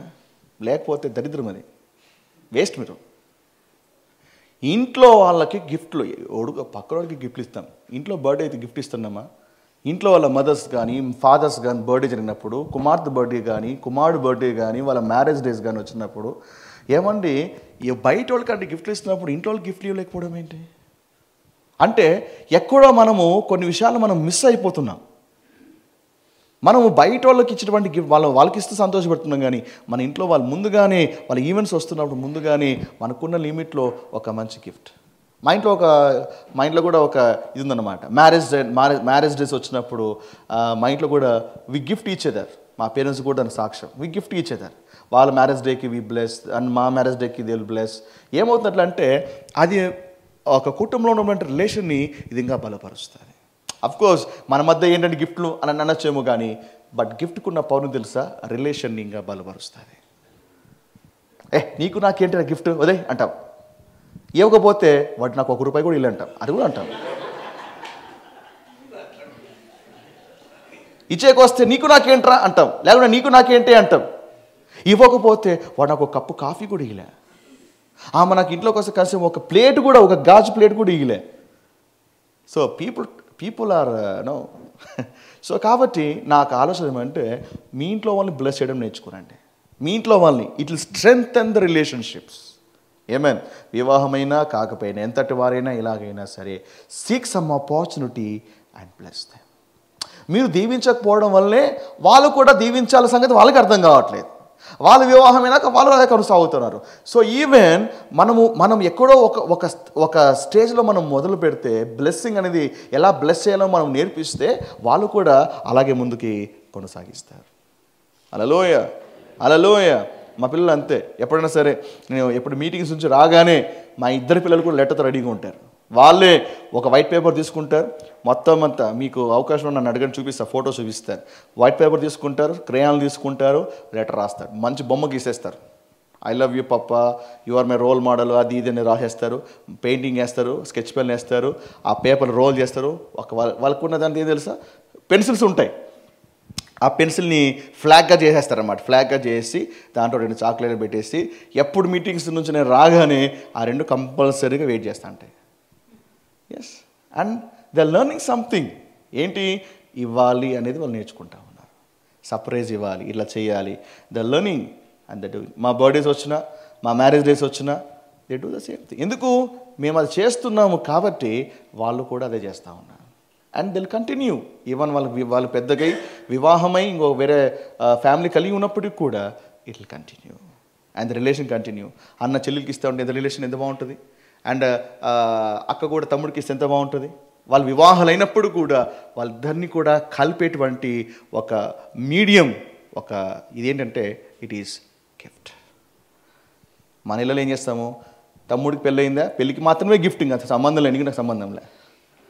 అర్థమైందా? పెళ్లి టైంలో మాత్రం సపోర్ట్ చేస్తాం, ఆ తర్వాత లేదు. లేదా అక్క పిల్లలు సపోర్ట్ చేస్తాం, లేకపోతే చెల్లెల పిల్లలు సపోర్ట్ చేస్తాం, లేకపోతే ఇంకో పిల్లలు సపోర్ట్ చేస్తాం, లేకపోతే దట్స్ ఇట్. ఆ ఈవెంట్ అయిపోగానే ఇక వీఆర్ నాట్ ఆబ్లిగ్డ్. కాబట్టి ఇవాళ రూల్ ఏం లేదు కదా. No, it should not stop with the wedding and for the birthdays, and it should continue. Amen? Hallelujah. నేర్చుకుంటున్నారా? పాస్టర్ గారు కానుకలో ఇంత ఉందా? చెప్పుకుంటూ పోతే చాలా ఉంది, ఏమంటే అన్ని కట్ చేస్తా ఉన్నా నేను. యాకోబు ఏమిచ్చాడు లాబానికి? చెప్పండి. శ్రేష్టమైంది. చెప్పండి, శ్రేష్టమైంది, ద బెస్ట్. హల్లెలూయా. యాకోబు, అబ్రహాము ఇస్సాకు ఒక వివాహంలో అట్లే ఇచ్చాడు, అండ్ ఇక్కడ కూడా యాకోబు అట్లే చేస్తూ ఉన్నాడు కదా. యాకోబు అబ్రహాముకి ఇస్సాకు విషయంలో ఎంత గొప్పగా కానుకలు పంపించాడు. సేమ్ యాకోబు చేసినట్లుగానే అబ్రహాము చేసినట్లుగానే యాకోబు కూడా ద బెస్ట్ పంపిస్తూ ఉన్నాడు. నా శ్రద్ధగా మాట్లాడాలి. ఇక్కడ కూడా ఒక ఆత్మీయమైన పాఠం నేర్చుకోగలగాలి. బైబిల్లో ఒక మాట రాయబడి ఉంది, ఒక లోకమంతా సంపాదించి తన ఆత్మను పోగొట్టుకొని ఎడల వాడికి ఏమి ప్రయోజనము? చెప్పండి, ఇప్పుడు ఏది విలువైంది? లోకమంతా కలిపి విలువైనదా, లేదా ఒక వ్యక్తి ఆత్మ విలువైనదా? లోకం కంటే మనుషుని ప్రాణం విలువైనది. Yes or no? లోకం కంటే ఒక మనిషి యొక్క ప్రాణము విలువైంది. ప్రపంచంలో ఉన్నదానికంటే ఒక మనిషి ప్రాణం విలువైంది. ఏం స్తోత్రం. అందుకే ప్రపంచంలో అందరికంటే నేను కోటీశ్వరుని. ఎందుకు తెలుసా? మనుషుల ప్రాణాలు రక్షిస్తూ ఉన్నాం, మనుషులు సువార్తలోకి నడిపిస్తూ ఉన్నాం, మనుషుల్ని దేవుని రాజ్యంలోకి తీసుకెళ్తున్నాం. చెప్పండి, ప్రపంచం కలగడం బెటరా, ప్రపంచం కంటే విలువైనటువంటి ప్రాణములను, ఆత్మలను కాపాడడం బెటరా? సో కాబట్టి వరల్డ్ విల్ మెజర్ us. ప్రపంచము మనల్ని కొలుస్తుంది మనకున్నటువంటి వస్తువులను బట్టి, కానీ అది కాదు ఐశ్వర్యం.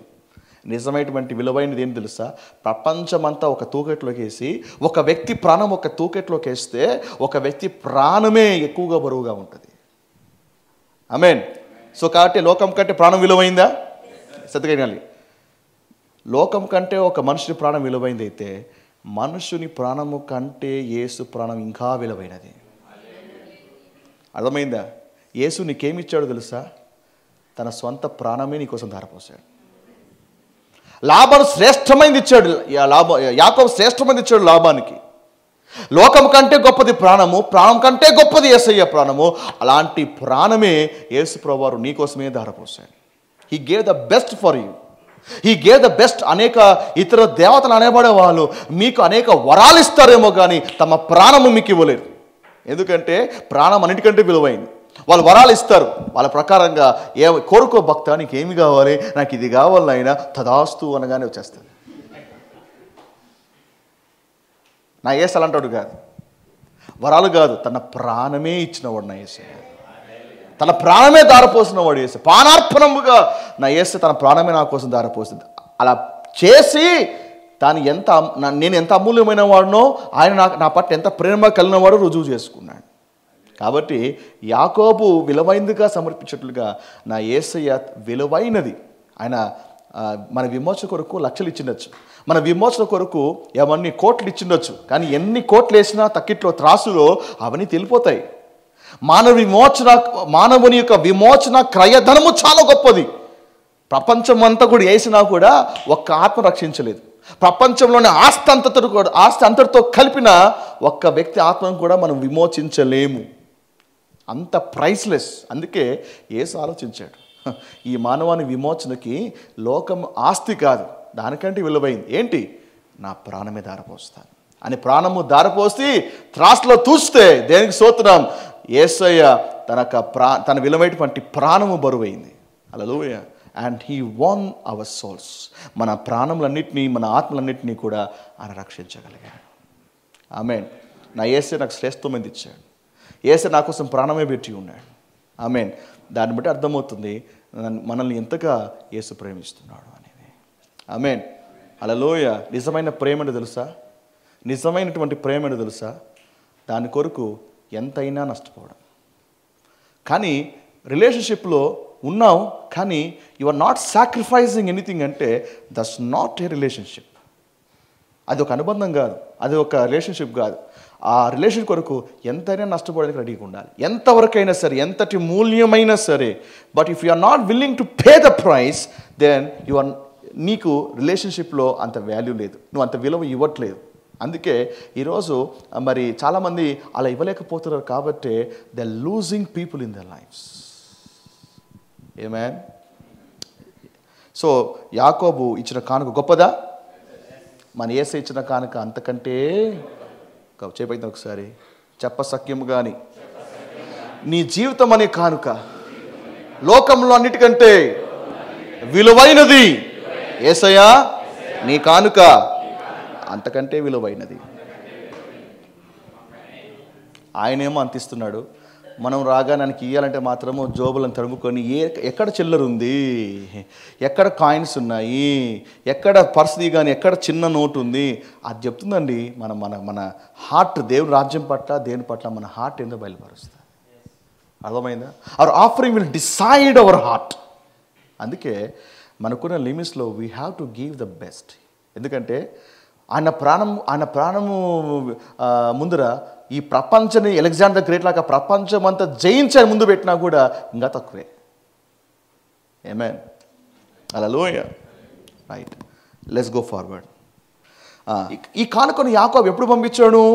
యాకోబు తాను చేసిన ఏమండి ఇందుకు యాకోబు ఎందుకు ఇచ్చాడు లాభానికి కానుక? మోసం చేశాడు. ఏశావుకి ఎందుకు అంతగా కానుక ఎందుకు పంపించాలా?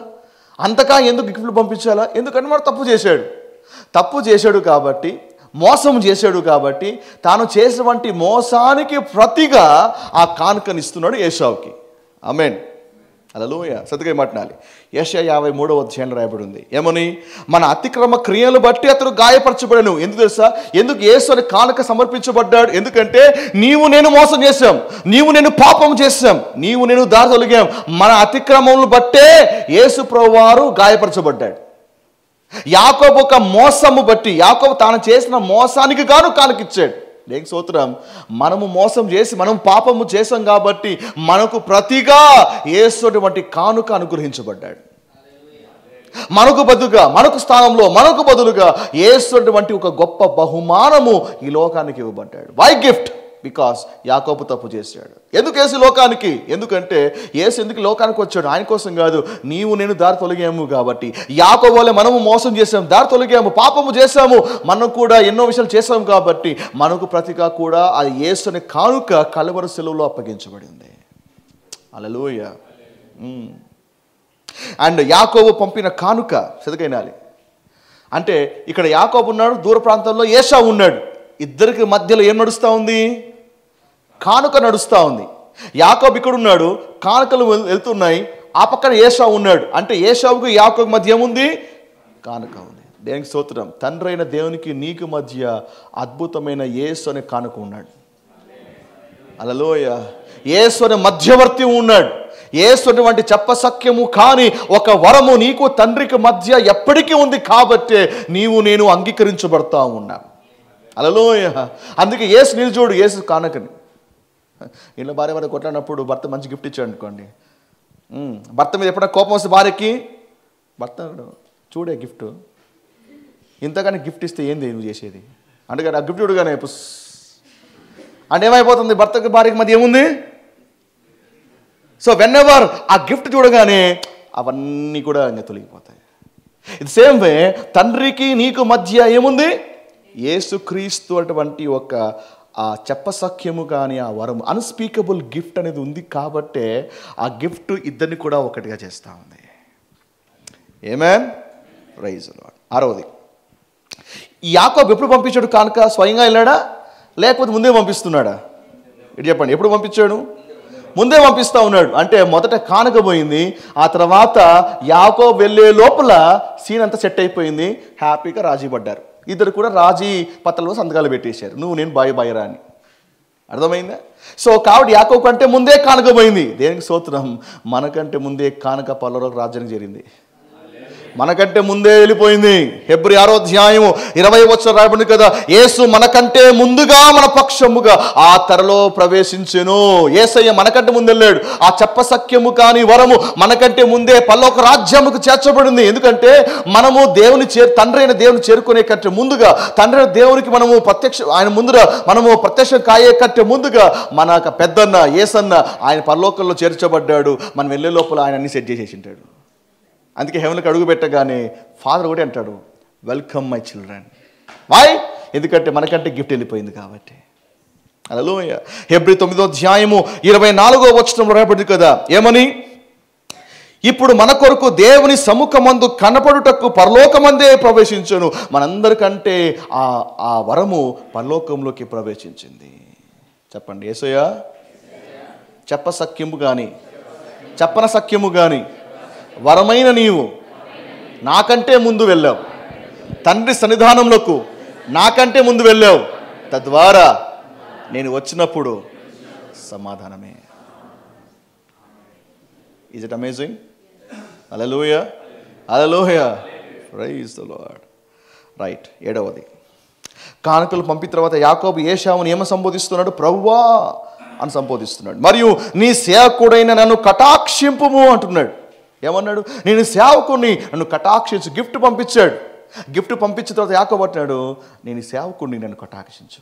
ఎవరైతే యేసు క్రీస్తు అటువంటి వరాన్ని అంగీకరిస్తారో వాళ్ళు చేసే మొదటి పని తెలుసా? ప్రభువా, you are my saviour, you are my lord. అంటే ఒక వ్యక్తి యేసు క్రీస్తును అంగీకరించిన వెంటనే చెప్పాడు మొదటి పని ఏమంటే, lord you are my saviour, you are my god. ఆమేన్, ప్రైజ్ ది లార్డ్.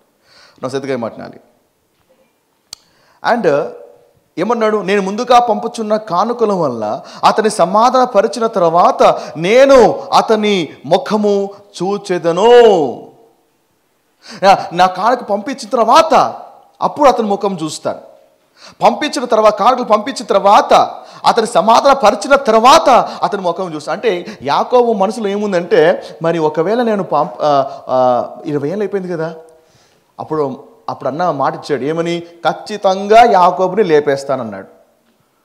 కాబట్టి అలాగే ఉన్నాడా, మారిపోయాడా? ఒక అనుమానం యాకోబులో ఉండిపోయింది. అంటే యాకోబు పంపించినటువంటి గిఫ్ట్ పనిచేస్తుందో లేదో యాకోబుకి ఒక డైలమా, లేకపోతే ఒక అసందిగ్ధన ఏమంటారు, సంశయం, డౌట్. ఈ గిఫ్ట్ యాకోబు ఏశావు స్వీకరిస్తాడా లేదా, ఈ గిఫ్ట్ పనిచేస్తుందో లేదా. బట్ పనిచేసింది. బట్ యాకోబు గిఫ్ట్లో అనుమానం ఉండొచ్చేమో కానీ యేసు గిఫ్ట్లో అనుమానమే లేదు. నువ్వు అంగీకరించబడతావా లేదా అనుమానమే లేదు. నువ్వు స్వీకరించబడతావా లేదా అనుమానమే లేదు. You are accepted in the kingdom. నీవు స్వీకరించబడ్డావు, అందులో అనుమానము లేదు. ఆమేన్, హల్లెలూయా. కాబట్టి అతడు కానుకను తనకు ముందుగా పంపించి తాను గుంపులో రాత్రి నిలిచాను. ఏం పంపించాడు? కానుకలు పంపించాడు. ఈయన మాత్రం ఎక్కడున్నాడు? గుంపులోనే ఉండిపోయాడు. కానుక పంపించాడు, ఈయన మాత్రం అక్కడే ఉండిపోయాడు. ఈరోజు క్రిస్టియన్స్ లాగా డబ్బులు పంపిస్తాం, మనం మాత్రం చర్చికి పోం. కానుకలు వేస్తాం, మనం మాత్రం రాం. All to Jesus I surrender. డబ్బులు వేస్తాము, అన్నీ వేస్తాము. నువ్వేంట్రా, నీ పరిస్థితి ఏంట్రా అట్లా అంటే, అది తప్ప నాయనా. యేసు కావాల్సింది కానుకనా నువ్వా? యేసు కావాల్సిన కానుకనా నువ్వా? యేసుకు మొదట దేవునికి కావాల్సింది మొదట నీ కానుక కాదు, దేవునికి కావాల్సింది మొదట నీవు. అర్థమైందా? చాలామంది ఒక భావన ఏమంటే, నేను రాకపోయినా పల్లె పాస్టర్ గారు, నేను దశభాగాలను పంపిస్తాను పాస్టర్ గారు అంటే, నీ దశభాగాల మీద చచ్చిన అడుగుతుంది అన్నమాట. నేను రాకపోయినా క్రమంగా నా పేమెంట్స్ కరెక్ట్గా చేస్తా ఉన్నా అంటే, చర్చి ఇక్కడ నీకు బకాయిలు వసూలు చేసేటువంటి ట్యాక్స్ డిపార్ట్మెంట్ ఇది. Church is not after your tithes. We care for you. మీకోసం ఎందుకు మేము ఆ లక్ష్యం ఉంచుతున్నాం, ఎందుకు మీకోసం మనసు పెడుతున్నామంటే, మాకు కావాల్సిన మొదట మీరు ఎందుకు చర్చ్కు రాలేదు అంటే, వేరే వాళ్ళు ఏ ఉద్దేశంతో పడుతుందో తెలియదు. నా ఉద్దేశం మాత్రము, ఎందుకు మీరు రాలేదంటే నాకు మీరు ముఖ్యం, మీరు ఇచ్చేది కాదు. వేరే వాళ్ళు అడుగుతారు ఎందుకు చర్చ్కు రాలేదు, వాళ్ళ ఉద్దేశం ఏమంటే నువ్వు రాకపోతే నేను లేను రా అని అర్థం. నేను ఆ టైప్ కాదు. For us you are important. అర్థమైందా? All to Jesus I surrender. నువ్వు అన్నీ సమర్పించావు, కానీ నువ్వు ఒకటి మాత్రం రాకోకుండా కానుకలన్నీ పంపించావు. యాకోబులకు ఎక్కడో మిగిలిపోతే అది శ్రేష్టమైందా? కాదే. అందుకే మలాకి 3వ అధ్యాయంలో రాయబడి ఉంది, నీ 10వ భాగం అంతా నా మందిరంలోకి మీరు పంపించండి రా, నేను చూసుకుంటున్నాడా? ఏమన్నాడు? తీసుకొని మీరు రాండి. పంపడం కాదు, మీరు రాండి. ఎందుకంటే మీరు ముఖ్యం నాకు. Your presence important. నువ్వు కనపడేది ముఖ్యం, నీ కానుకలు కాదు. దేవుని లేఖనాలు చాలామంది అపార్థం చేసుకుంటూ ఉంటారు. పర్లేదు ప్రభువా, నీకు అన్నీ ఇస్తాను ప్రభు, నీకేం కావాలి చెప్పి అన్నీ సమకూరుస్తాను ప్రభువా. స్వార్థం ఏమంటే చేస్తా, లేకపోతే అక్కడ ఇలా ఈ పని ఏమంటే ఆ పని అన్నీ చేస్తాను ప్రభు. అడిగేది ఏమంటే నీ కానుకలు ఓకే, మంచిదే, గుడ్. యాకోబుడు కానుకలు పంపించాడు, ఆ తర్వాత యాకోబు కూడా పోయాడు. ఆ తర్వాత కానీ నువ్వేమో పంపిస్తున్నావు, బట్ నీకు నువ్వే ఒక కానుకగా సమర్పించుకోకపోతే నీ కానుకలకి అర్థం లేదు. నువ్వు ఎంత కానుకలు ఇచ్చినా నిన్ను నువ్వే ఒక కానుకగా సమర్పించుకోకపోతే ఆ కానుకకు అర్థం లేదు. అందుకే నువ్వు ఎంత ఇచ్చినా, గాడ్ నన్ను కూడా వాడుకోండి అయ్యా, నా ధనాన్నే కాదు, నా తలాంతులే కాదు, నా వస్తువులే కాదయ్యా, నన్ను కూడా వాడుకోనండి అంటే అది దేవుడికి సంతోషపెట్టేది. హల్లెలూయా. God needs your. అసలు దేవుడు తయారు చేసిందే సహవాసం కొరకండి, నీ డబ్బు కోసం కాదు. లోకము దాని సంపద అంతా కూడా దేవుందే. 1000 కొండల మీద మేకలన్నీ కూడా దేవునివే. ఈ లోకంలో వెండి నాదే, బంగారం నాదే అని ప్రభు చెప్పాడు. అవన్నీ కూడా ఆయనే. మనకి ఇవ్వాల్సిన అవసరం ఏం లే.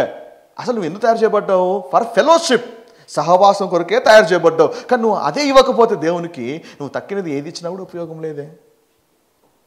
ఆమేన్. కొందరు ఎక్స్ట్రీమ్స్ ఉంటారు, టెన్షన్ తప్పకుండా వస్తారు, కాళ్ళకి మాత్రం మీరు, అదొక ఎక్స్ట్రీమ్.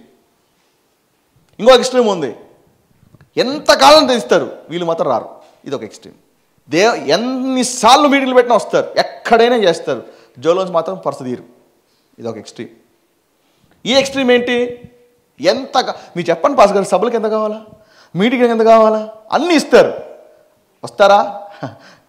వీఆర్ బిజీ అండి. మీరు ఏమైనా కొంటా చెప్పండి, నేను కూడా సీడ్ వేస్తా, వీళ్ళు మాత్రం రారు. 2 ఎక్స్ట్రీమ్స్. ఈ రెండు కూడా చాలా డేంజర్.